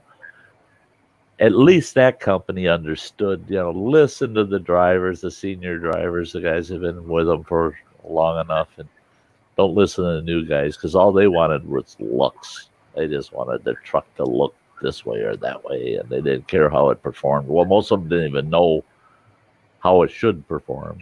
Hi, John's Life. Yeah, we'll go for a little bit longer. I do. Got some newbies that come in the house. There's Alexander's back. Yeah. Yeah. Yeah, luckily now when it comes to, you know, the road tax, it's all automated. It's all, you know, that, you know, when I was running owner op, I, you know, I planned out where I fueled to pay the higher taxes at the pump so it would cover the low tax states as I rolled through them. Right. Well, that was like Illinois once a year. Once a year, I'd get about a $500-600 bill for road tax because it's so damn narrow. And most of the time I was coming in through the north, so I was skirting around Chicago or going right through Chicago. I ain't stopping for fuel in Illinois. I'd fuel up in Pennsylvania or Ohio, you know, and on the way home, put up just enough fuel in each of the eastern seaboard states I crossed just to cover the road tax. But Illinois was always a waste of time. So I just said, no, let them send us the bill because I'm not stopping in Illinois for fuel. But yeah, I did that too, try to schedule out where I can get fuel to cover that road tax in that state. I want to just not deal with it. And that made me mad with my last truck because, boy, the saddle tanks on that bugger, I don't even remember how many gallons it was, but I could fuel up on the eastern seaboard and I wouldn't need fuel again until I'm hitting Colorado. And then I didn't have to have the fuel, but it was getting down there, quarter tanks, you know. Boy, that thing. I think of that old school bus that we had that I got when we took it out to Montana with us. People still think I'm a liar. 1953 GMC school bus. Whoa. It got 17 miles a gallon. Whoa. My car got that. That big ass school bus got better gas mileage than most of the pickup trucks during that time that we had it. And you remember, boy, that sucker flew, man. I'd be going down the interstate 75, 80 miles an hour in that school bus, and it had plenty more to go. And the only issue I had with it that was a problem was when I got into the mountains and we got into steep grades because it had a vacuum actuated rear axle shift. So the more the more you're stepping on that accelerator, the less vacuum you have, and that sucker would want to constantly shift out of gear in the rear end because it would lose its vacuum. That's the only thing I didn't like. If I would have kept the bus, I would have put an electric solenoid shift in the rear end instead of that vacuum shift. Otherwise, that bus was so sweet. And the damn thing had a 120-gallon fuel tank on it. Whoa. You put 120 gallons of gasoline in that sucker, and I drove it out to Montana, and we drove it around for 8 months out there, and I sold it. It still had over a quarter of a tank of gas in. I couldn't believe it. I couldn't believe it. Oh, I'd kill to have that bus back right now. That's what I'd be living in. I'd be living in that bugger. Yep. You need a short bus. Sometimes I should be riding a short bus. Yeah. I'd settle for a short bus. Yeah.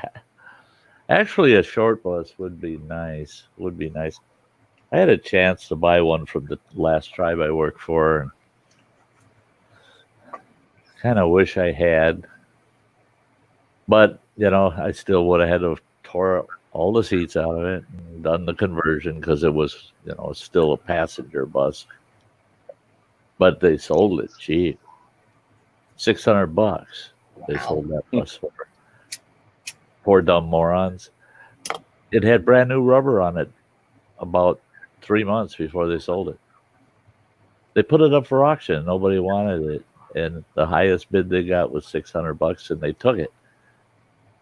I was gonna just throw $1,000 down, just maybe get it, And no, them guys that got it, they converted it into a rolling deer shack, and they've been using it ever since. I saw it this last deer season and through town.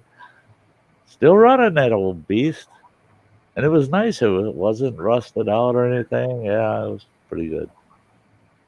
Well, I saw one pulling up here. It's not really a bus. It's one of those rural mail trucks.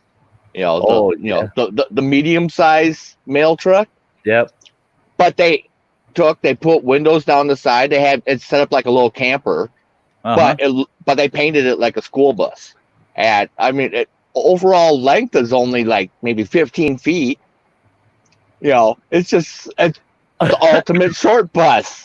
They went out, and they were here getting more lights for it. They already had lights mounted up on it, like a school bus, and they're getting more lights at the truck stop here. Crazy.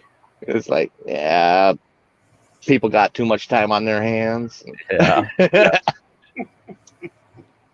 Well, I found with dinking around with this little utility trailer, trying to make it kind of on the road livable, that you can come up with 1,001 ideas to make things work, and you just, every time I do something, I think of something else. I should do this. I should do that.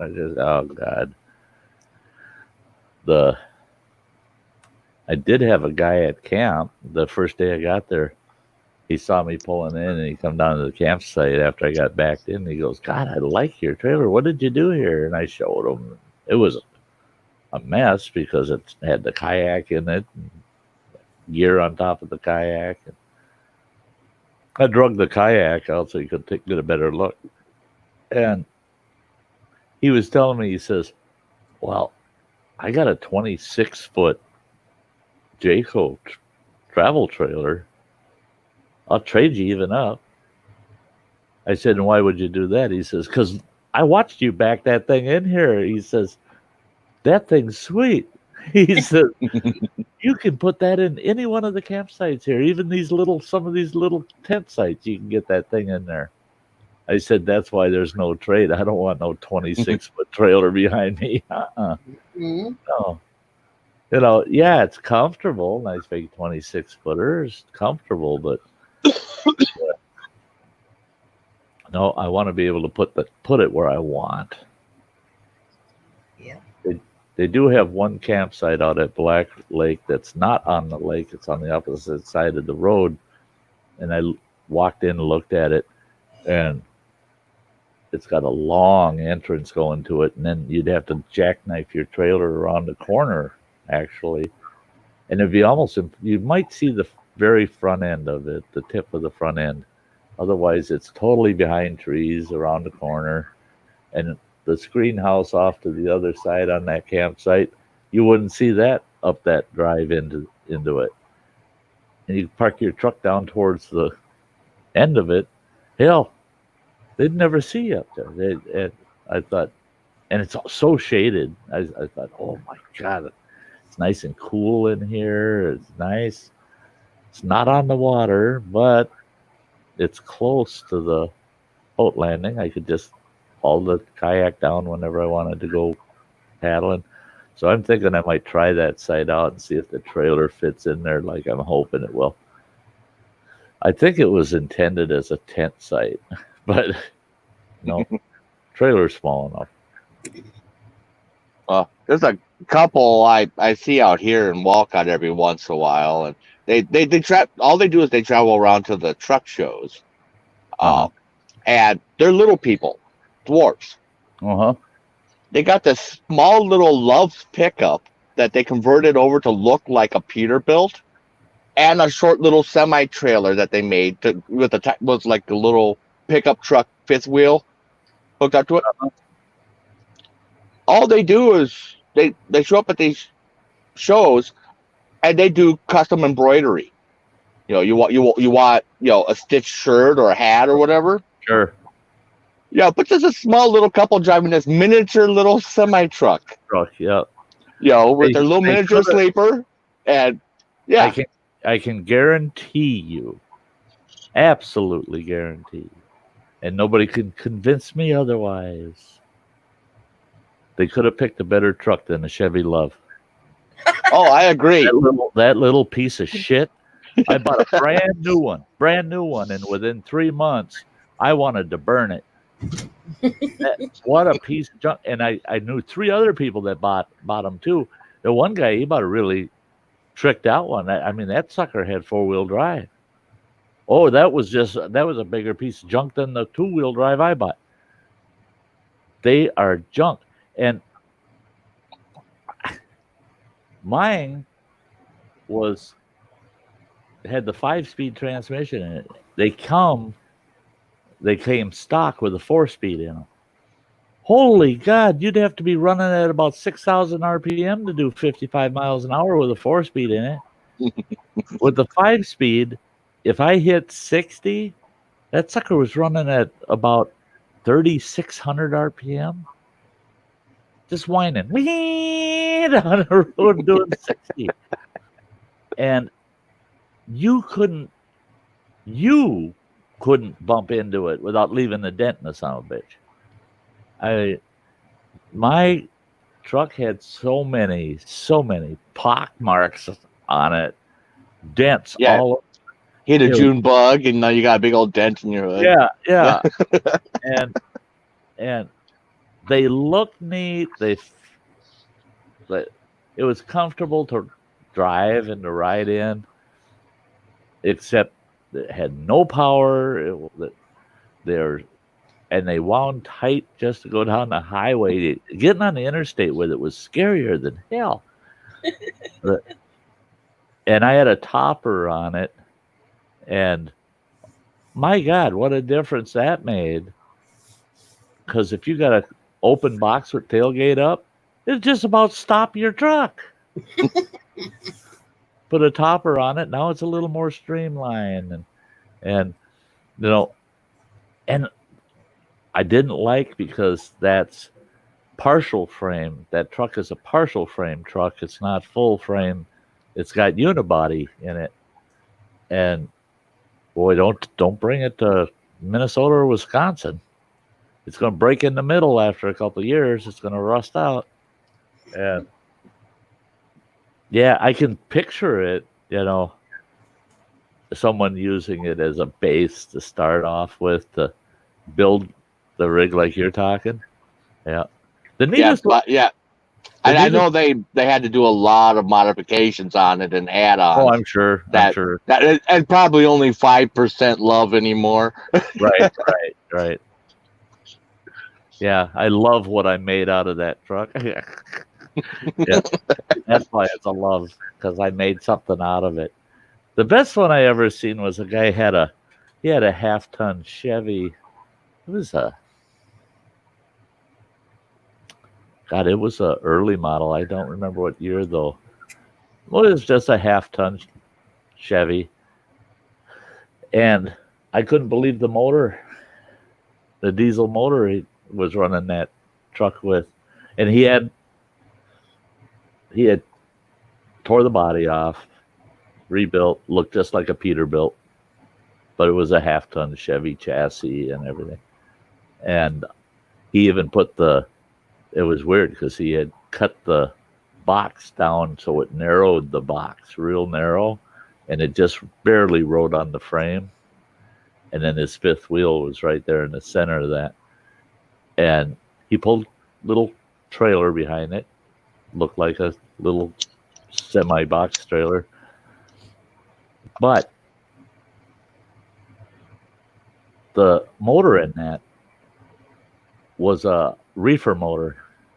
He took that 2-cylinder diesel out of a reefer and managed to mount that in his truck. I couldn't believe it. And he says, "You wouldn't believe how much power that bugger has." And he put a 5-speed with a 2-speed rear end in it. And he says, "Oh yeah, it's just like driving a tractor trailer." He said, "Just tiny." his sleeper, it was deep. It was pretty wide, probably 32 inches deep at least. But its width, I couldn't lay in that bugger, not unless I'm in the fetal position, because it wasn't very wide. I mean, everything's downscaled. I said, and he was a shorter fella too. I said, "Yeah, that works for you. It wouldn't work for me." I said, "That sleeper would have to be twice as deep so I could sleep at an angle in it, because it ain't long enough for me. I'd have to have my knees bent." Yep. Yeah. Your chat seemed to duplicate from time to time, Metal Music. Huh. Hey, Canoe Hunt Dennis, I got the kayak. This week. I got out there and kayak 3 days. I was paddling around. I actually, my first time out on the kayak, once I put it in the water, I was intended on fishing, and I just threw one rod in with me. I went and I paddled that whole stinking Black Lake. Never cast a line once. I was just having a blast paddling around the damn lake. I ended up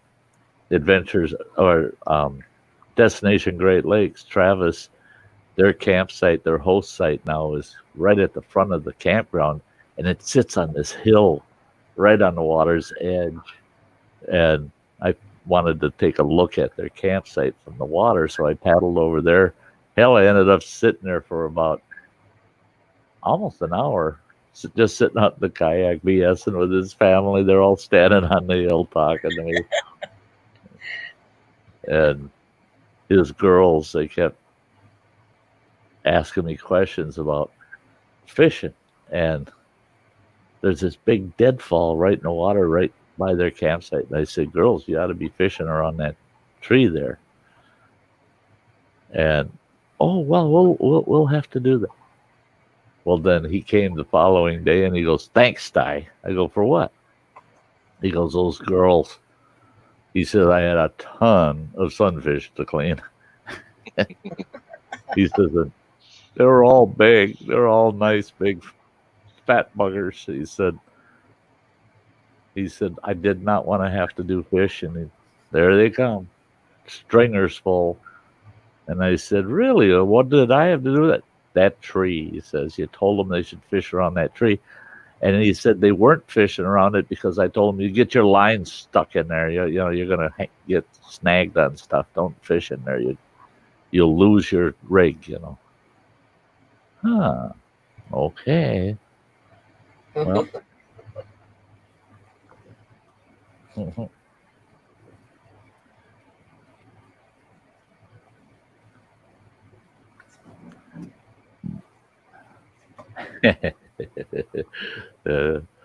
Yeah, Phil, wake up and have a glass of buttermilk. Yeah. Buttermilk never hurt nobody. Except for Phil. That poor guy. Boy.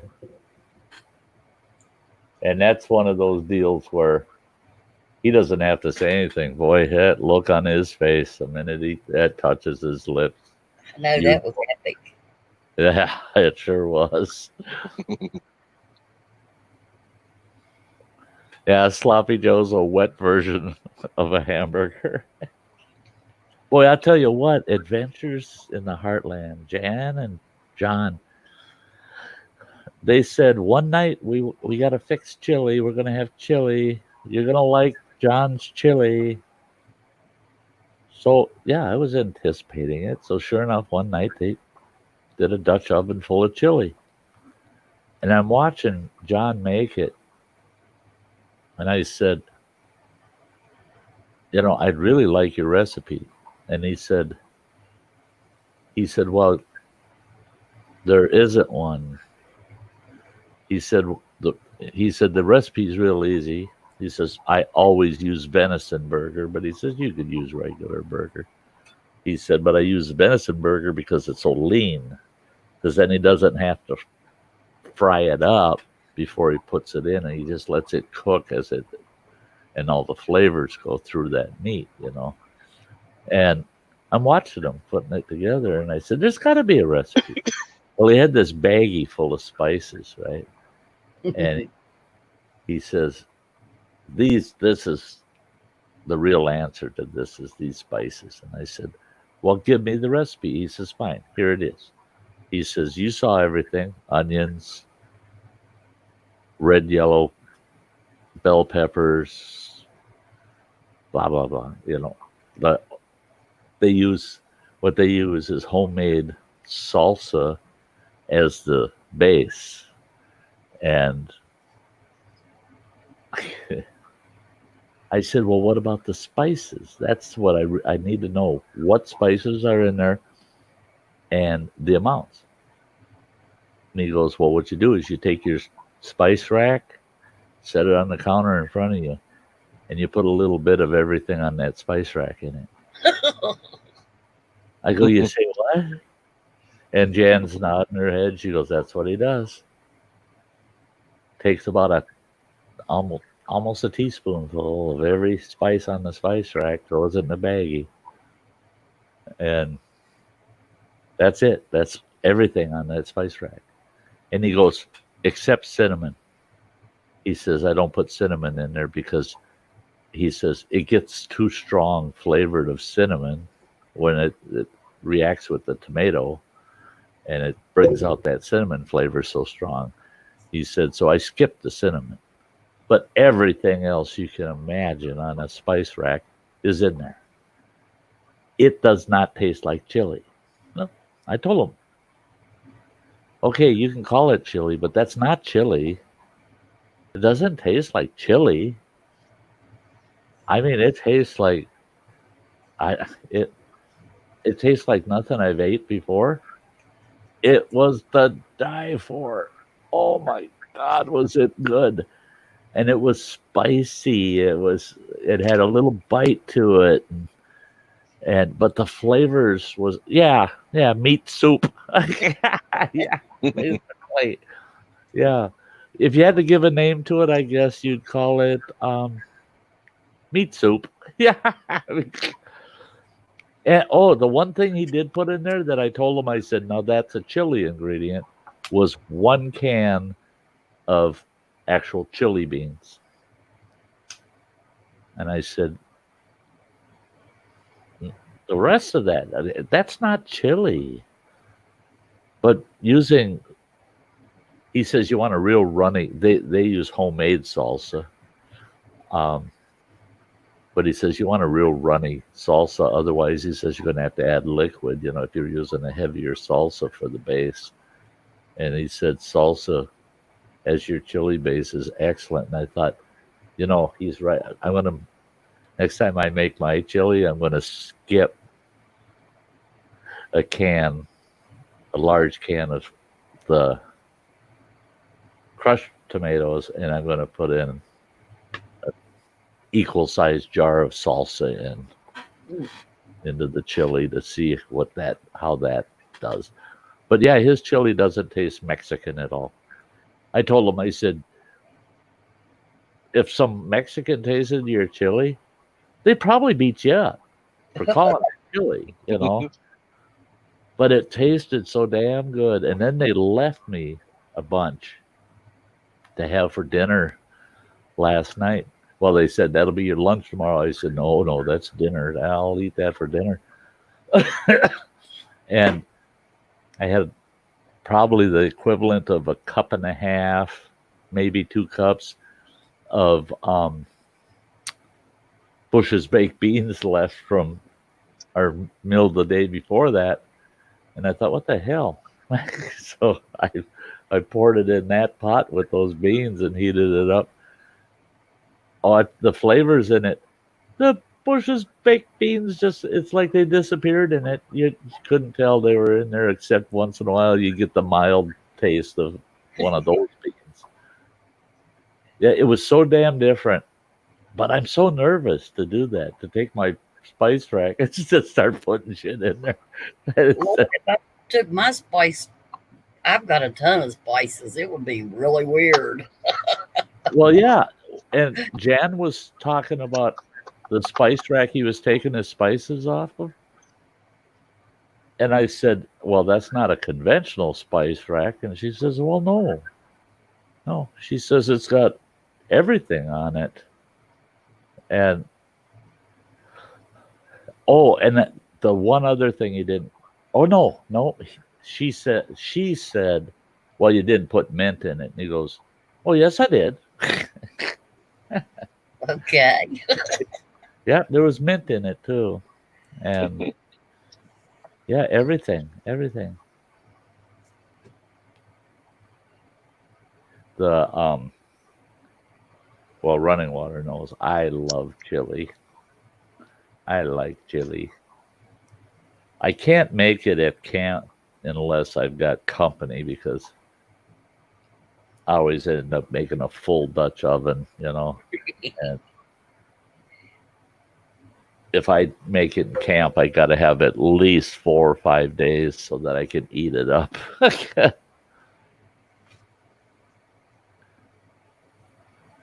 Yeah, it was fun. It was funny on this trip because they kept, I don't know how many times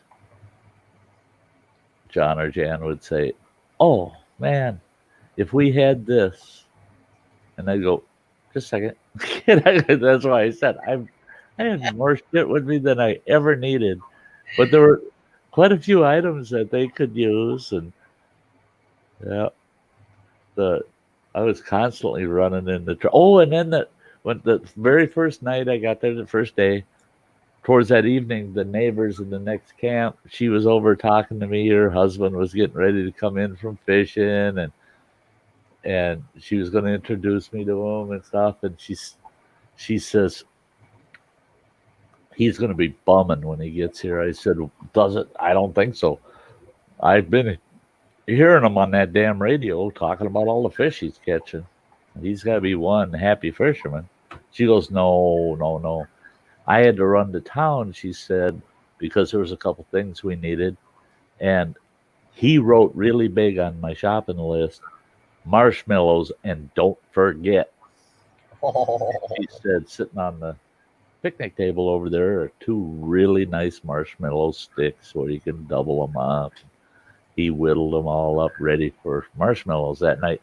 She says, I got to town, guess what? She says, they're out of marshmallows. She said, no marshmallows, and they had no paper towels. And then she went back over to her camp. She said he's going to be so disappointed fixing the sticks and everything, and then there isn't any marshmallows. And she went back, and I go, oh, heck, I got marshmallows. I run in my trailer, and I dig around. Sure enough, I had 1 bag of marshmallows, and I sure the hell didn't need the sugar. So I grabbed that bag, and then I looked, I go, well, I got an extra roll of paper towels. So I grabbed that, and I run over there, and I said, here, I got this for you. Oh, my God, you would have thought I had dropped a gold bar off on their table.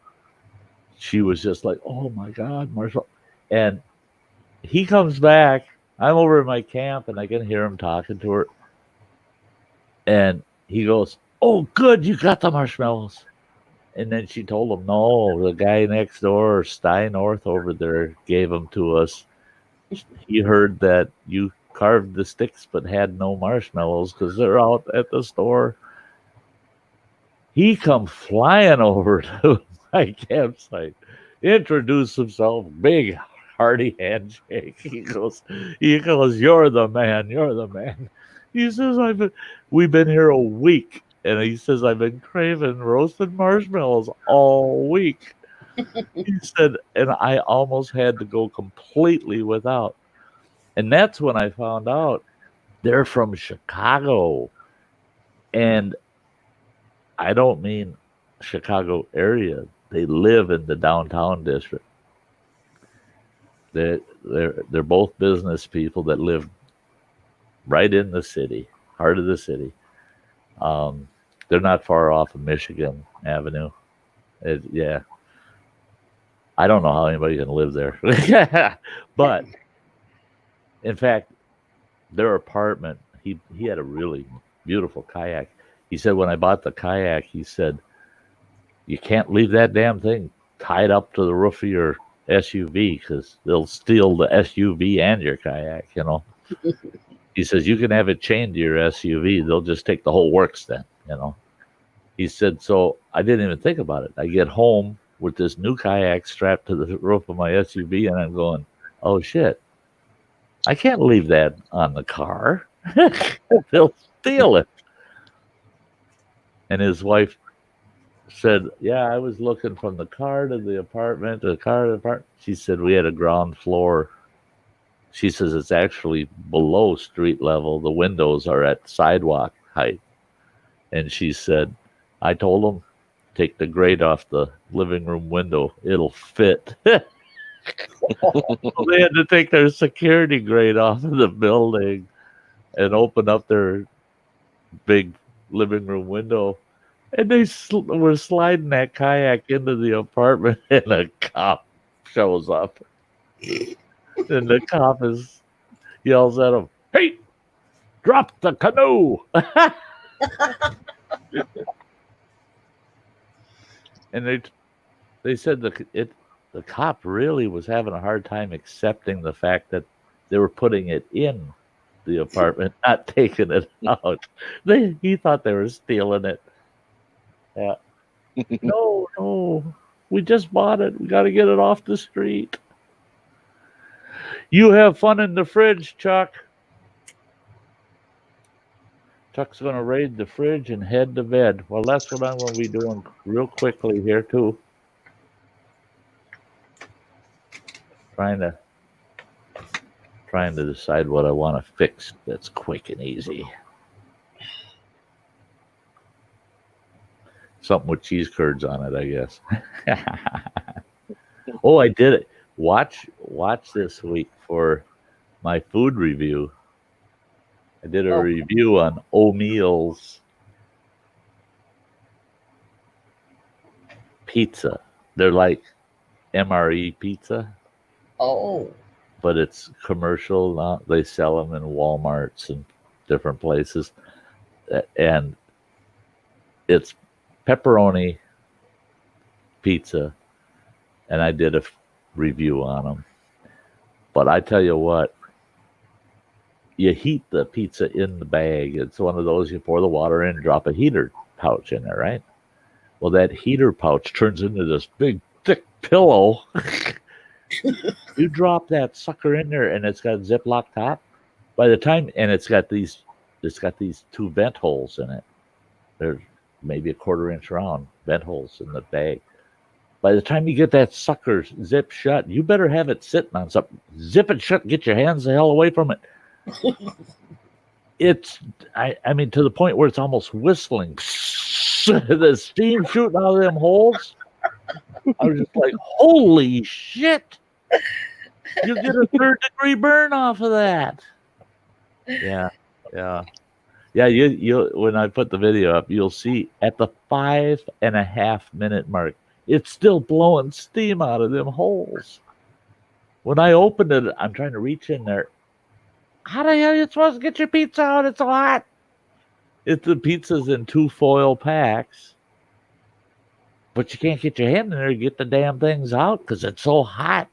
I ended up dumping it out on a stump and pulled the pizza packs out of the way, and I picked the pouch up, the heater pouch, and yeah, it's an inch and a half or better thick. It starts out less than a quarter inch thick, and it just and you put 3.5 to 5 ounces of water in the pouch, and when I dumped it out, I bet you there wasn't more than 1.5 ounces of water left. That's how much steam came out of it. It's just insane. Don't carry the pouch in your back pocket on a rainy day. Yeah, and that's the thing is I thought, I wonder how good these would be to set up and then drop it in your backpack and you hike for a while and then it's hot when you get there kind of thing. No, don't do that. Yeah. And Charles is saying MRE? Well, it's not a true MRE, but it's like MRE pizza, if you've ever done the MRE pizza. And yeah, I'll let you watch the video on what my take was on it. I'm not running out to order it, But in a fix way out in the woods, you've been out there for a week or two and you've just got that taste for pizza and you don't have the fixings to make anything close to pizza. It works. It works. Jinjin, hi. The like Jiffy Pop over the stove. The old grandpa yells out, "Hit the dirt." Yeah. I used to take Jiffy Pop out to camp with me. Yeah.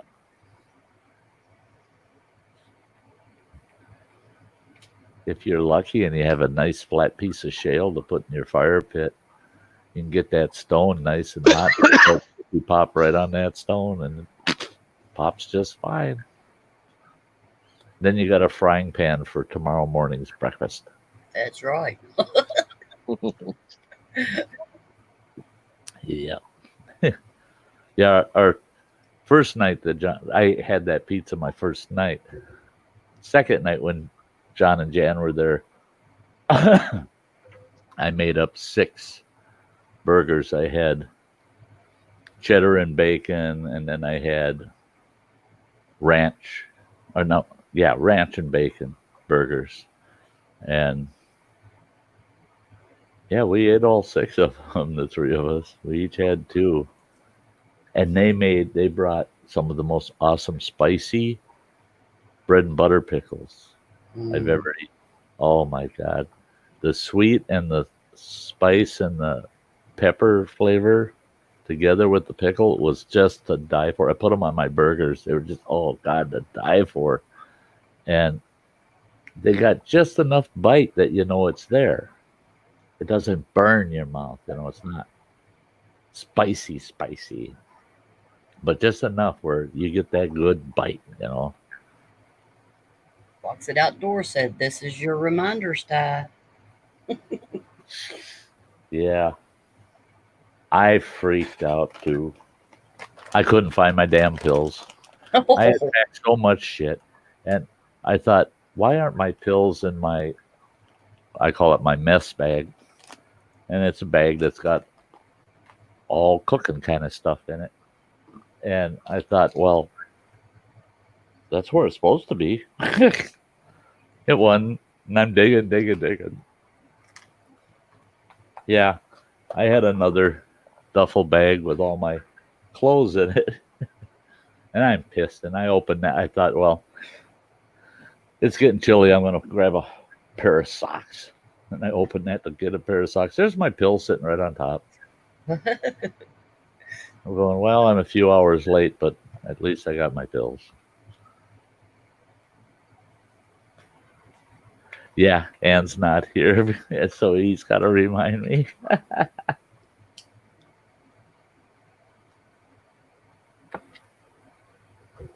See, and the thing is if I don't talk to Ann in 2 days, it won't matter. She'll ask me, "Did you take your pills Sunday night? Did you take them Monday night?" Yeah. Oh yeah. I think she's got a little. She's keeping tabs somewhere.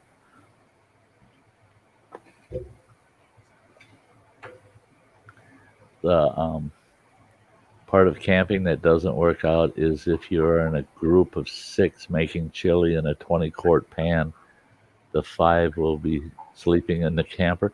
Oh yeah. One in the group will make sure nobody else can sleep in the same shelter. Yeah. I am so up in the air where my next camp will be. I kind of promised Travis that I'd be back down to Black Lake around between the 15th and 17th. But looking at what's available to reserve down there, plus I need to do a Birch Grove camp. And I just don't know how. See, if I do Birch Grove, I could do 2 weeks easy because town is not far from there. It's I don't know. Town of Washburn's probably about 15 minutes from camp, and so if I have to resupply, it's easy. So it's hard to say if I'm gonna. Yeah, I don't know what the hell went on with my inverter. I probably have to buy one of them in the next couple days to replace the one I got because something went to hell. It drained my deep cycle battery down in 2 days. Mm-mm. I got a total of 15 hours off of that battery, and I usually will get 6 to 8 hours a night for 7 days off that battery. And then it ate the whole battery up in 2 days. How old's your battery? I just bought it late last summer, August, late August last year, so it's not only a year old. So yeah, but then again, I thought maybe it's the battery. Maybe I got a bum battery. So yeah, I did check the fuse in the inverter. Yeah, no, the fuse is fine. So yeah, there's something else going on because I threw the inverter then on my other battery, and that bugger lasted 1 day. But that's standard 12 volt. But those would usually a standard 12 volt. That one's 750 cranking. That came out of my truck, and it ate that sucker up in 4 hours. And one of those will usually last me about 18 hours of straight use on a CPAP machine. Yeah. So yeah, it's not the battery, it's the inverter. I always had trouble with those inverters. I had one fry on me, and that was scary. If I would have had it in a camper, it would have burnt the camper down if I wasn't in the room with it. I couldn't believe that sucker got that hot, and then it burst into flames. There were sparks and flames shooting out of that damn thing. What would you say the best brand is? I don't know. Don't know. I don't know. I watched this guy that converted a tiny trailer like mine, and I liked how him and his wife did theirs. When he opened up the back panel on the wall on the side, I thought, what the hell is that? His inverter's about almost 3 feet long and about 10 inches wide, sticks out from the wall about 5-6 inches. That thing is a monster. It's huge. It's serious. And he goes, well, I got a good deal on it. And he says, I thought it would work out really good. It's going to meet all of our needs. He said, it's coming out of here. He said that thing is such overkill. He says such overkill. He says he said I probably could put 20 deep cycle batteries in here and run that thing for a frickin' month. He says that thing I could probably he said I could probably run a small MIG welder off of it. He said and he said it's got a series of fans in it, and he said that's one of the worst things about it is they can hear that thing running. It sounds like a small jet engine running in the back of their trailer.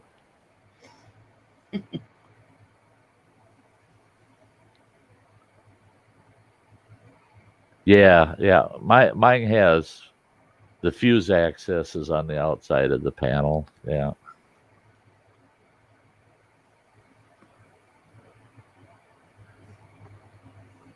Yeah, pure sine wave because, well, any of your electronics you want to, yeah. And mine is, but that doesn't, that thing is.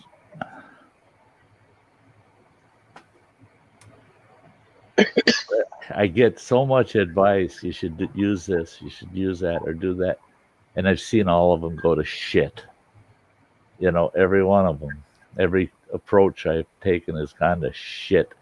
And that's because things just aren't built as well as a person would think they should be. Yeah. And they just don't hold up. They just don't hold up. The prices you pay for them. Right.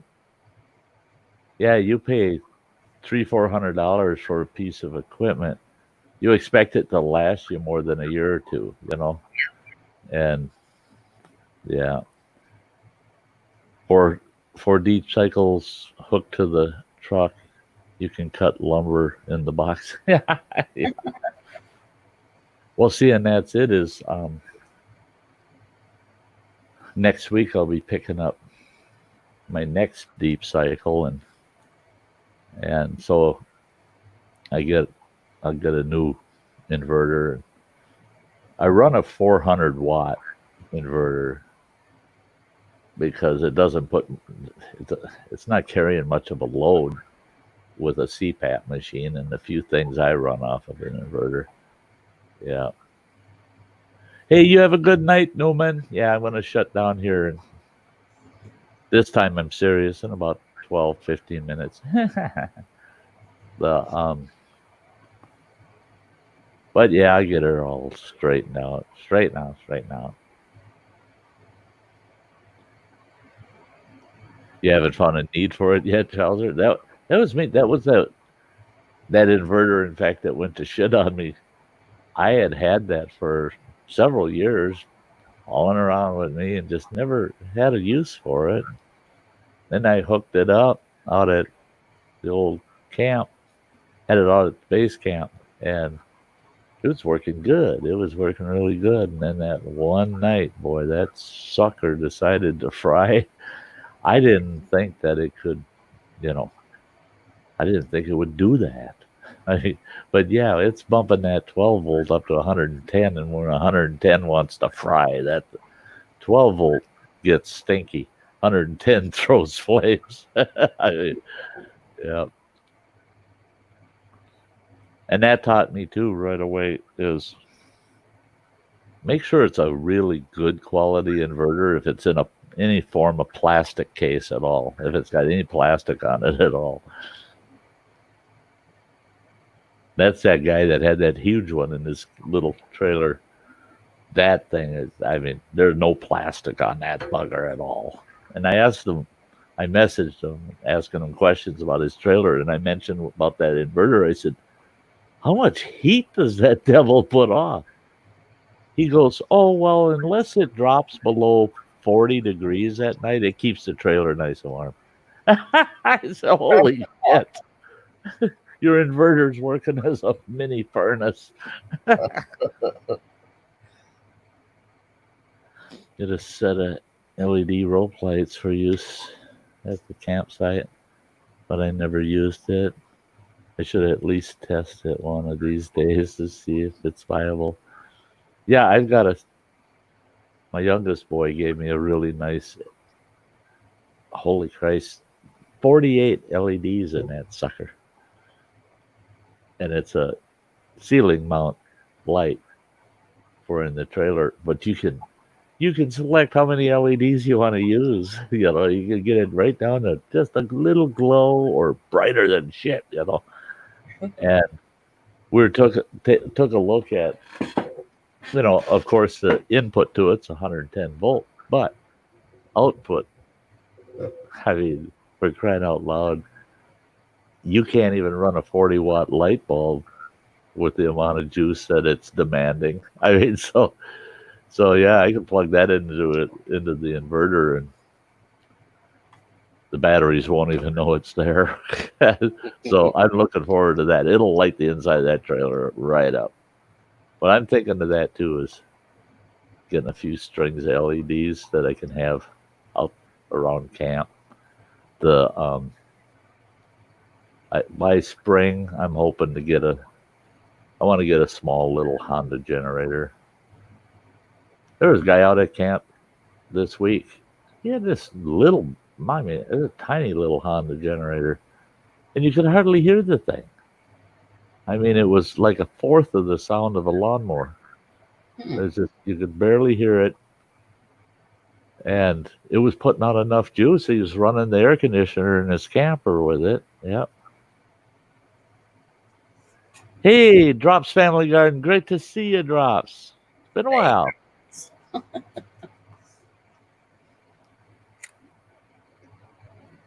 But yeah, that's one thing, you know, I like to have string lights around camp when you need it lit up so that you can see where you're going, what you're doing, and then shut them buggers off.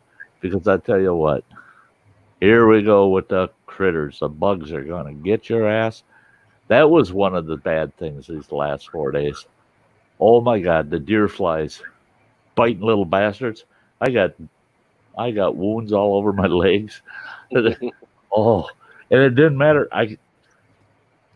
This one was so tough. I sat there and I sprayed them with Repel 100% deep.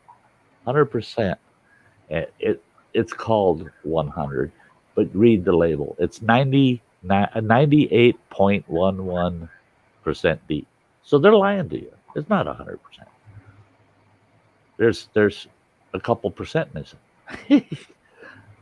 I sprayed that a big stinking deer fly too. And I sprayed his ass.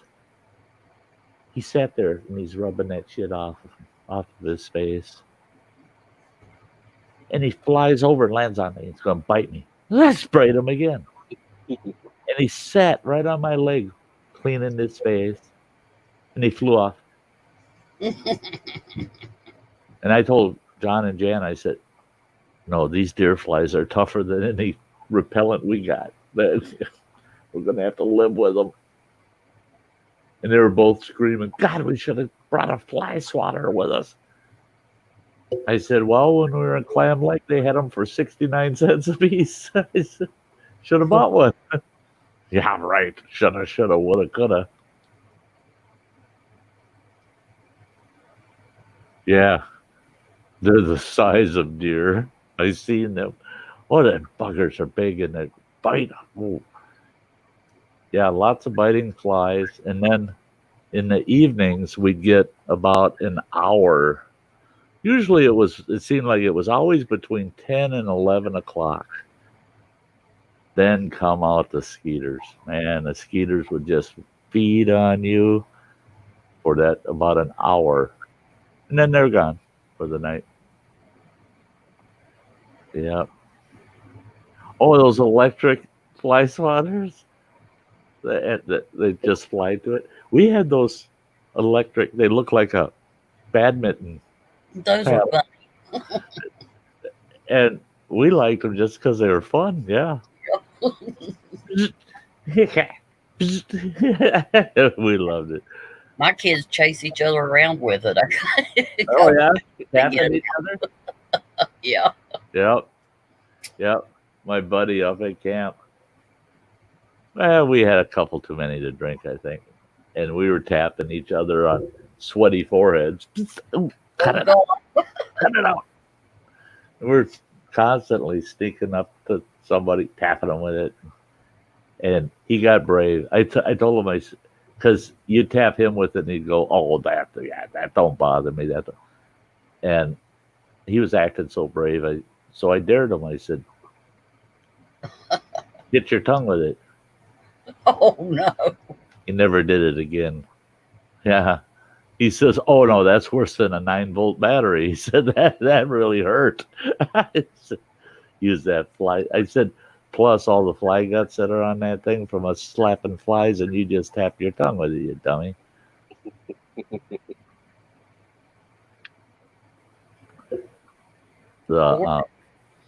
Jan had this thing, I can't remember. I've got to find out from her what it was called again. It's about that big around. Well, it's about as big around as a pop bottle, I suppose. And maybe about 6 or 8 inches tall. And she puts these little tabs in it. And I think she put water in it. And she turns the thing on, and it's got just a tiny bit of mist coming out of it. And that thing keeps the bugs away for 15 feet around it. And she said, I don't know if it'll even work. And she set it up the first night they were there. Couldn't believe it. And I told her my very first night, I know it reduced the bugs by at least 60 to 80%. Having that thing running, just sitting on the ground between us, the three of us sitting around talking. And the only thing I didn't like is each tab lasts for 8 hours, and those tabs cost $6.50 a piece. Ooh. So it's not a cheap way to keep the bugs away. Diffusers, yeah.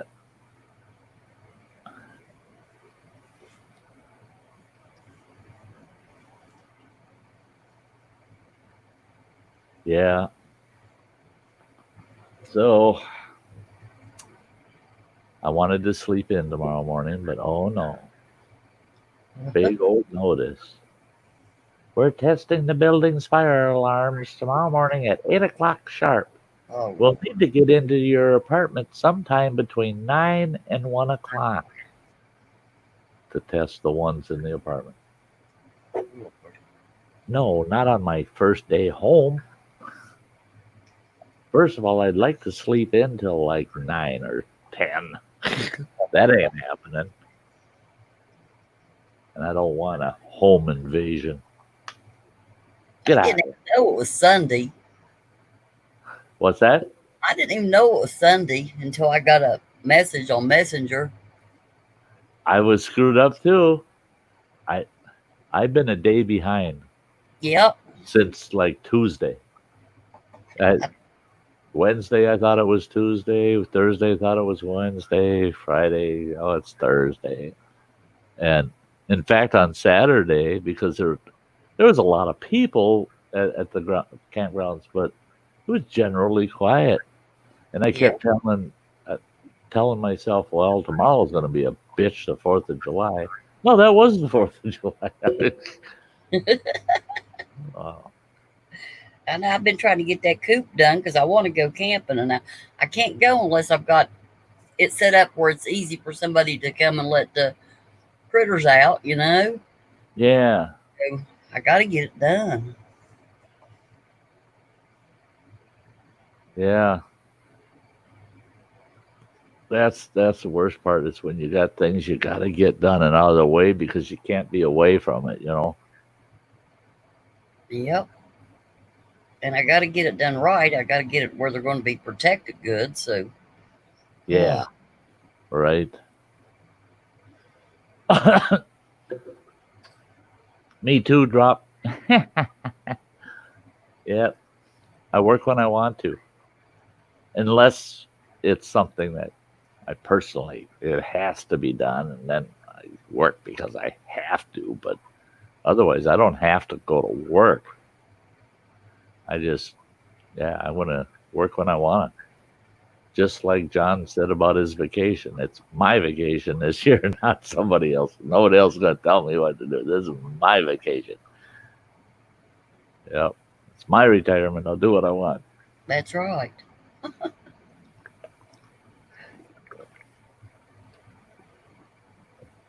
You work at home? Yeah. Yeah, I do automatic, but ducks don't really work off automatic. Yeah, They they're let out and they wouldn't go back in, and I go home and all my ducks would be eaten by something. yeah. Yeah.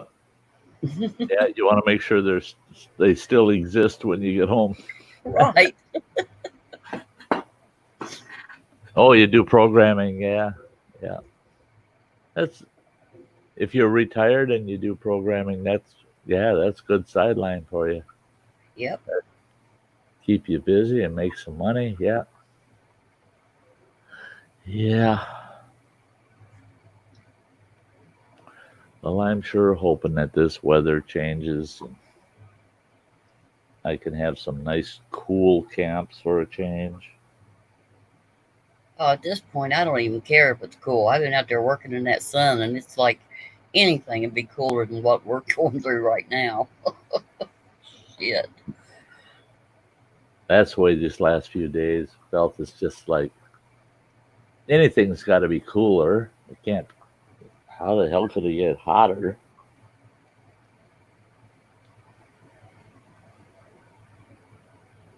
Yeah, I'm gonna have fun trying to get that stuff out of my. Oh my gosh! I should go outside. Wow. It got down to 69 degrees, Whoa.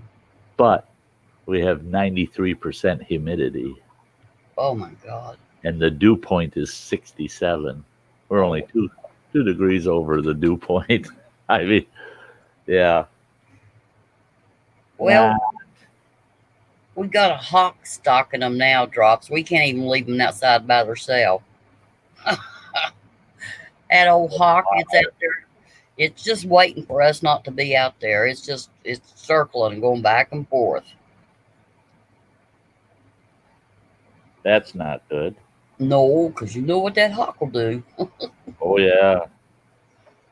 Yeah, that's tasty for them. Oh yeah.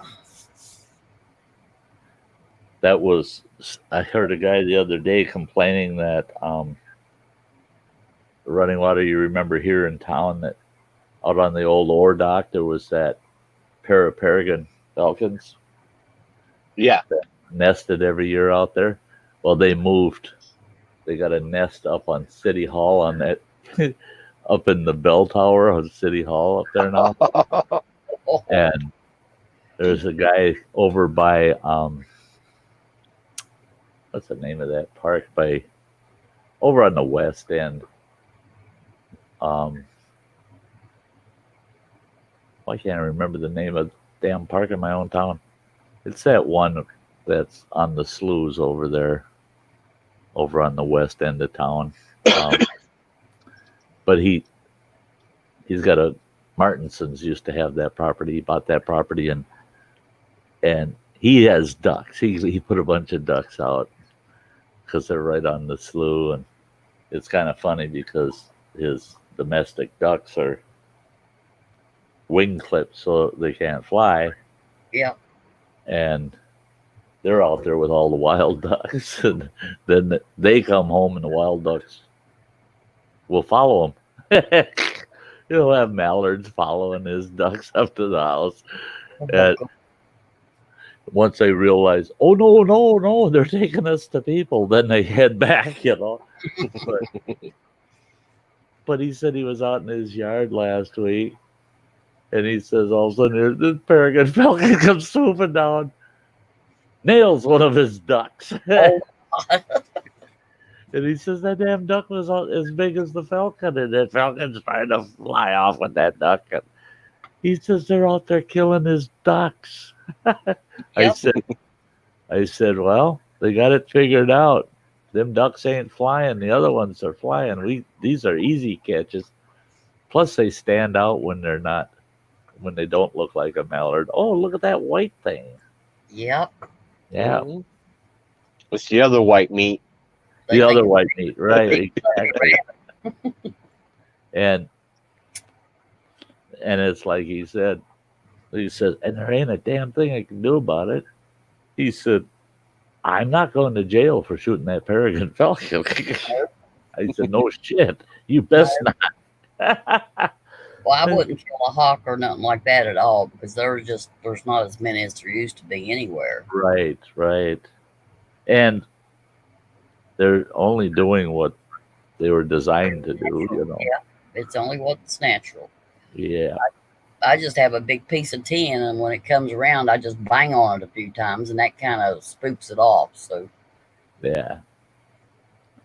And that was one thing too, is he was told to get because he's got a game calling system for hunting predators. And they said get a good recording of ravens and just play that out there when your ducks are out there, and the peregrines will stay away. They don't like having to deal with ravens because it's like the two of them hate each other. I'll have to do that then. See what happens. Yeah. Well, we're gonna wrap it up, guys. We gotta wrap it up. We went over the 4-hour mark. That's enough for one night. Yep. And Get up early too. And I will be here Thursday night. I will be here. We'll have a campfire Thursday night. Yeah.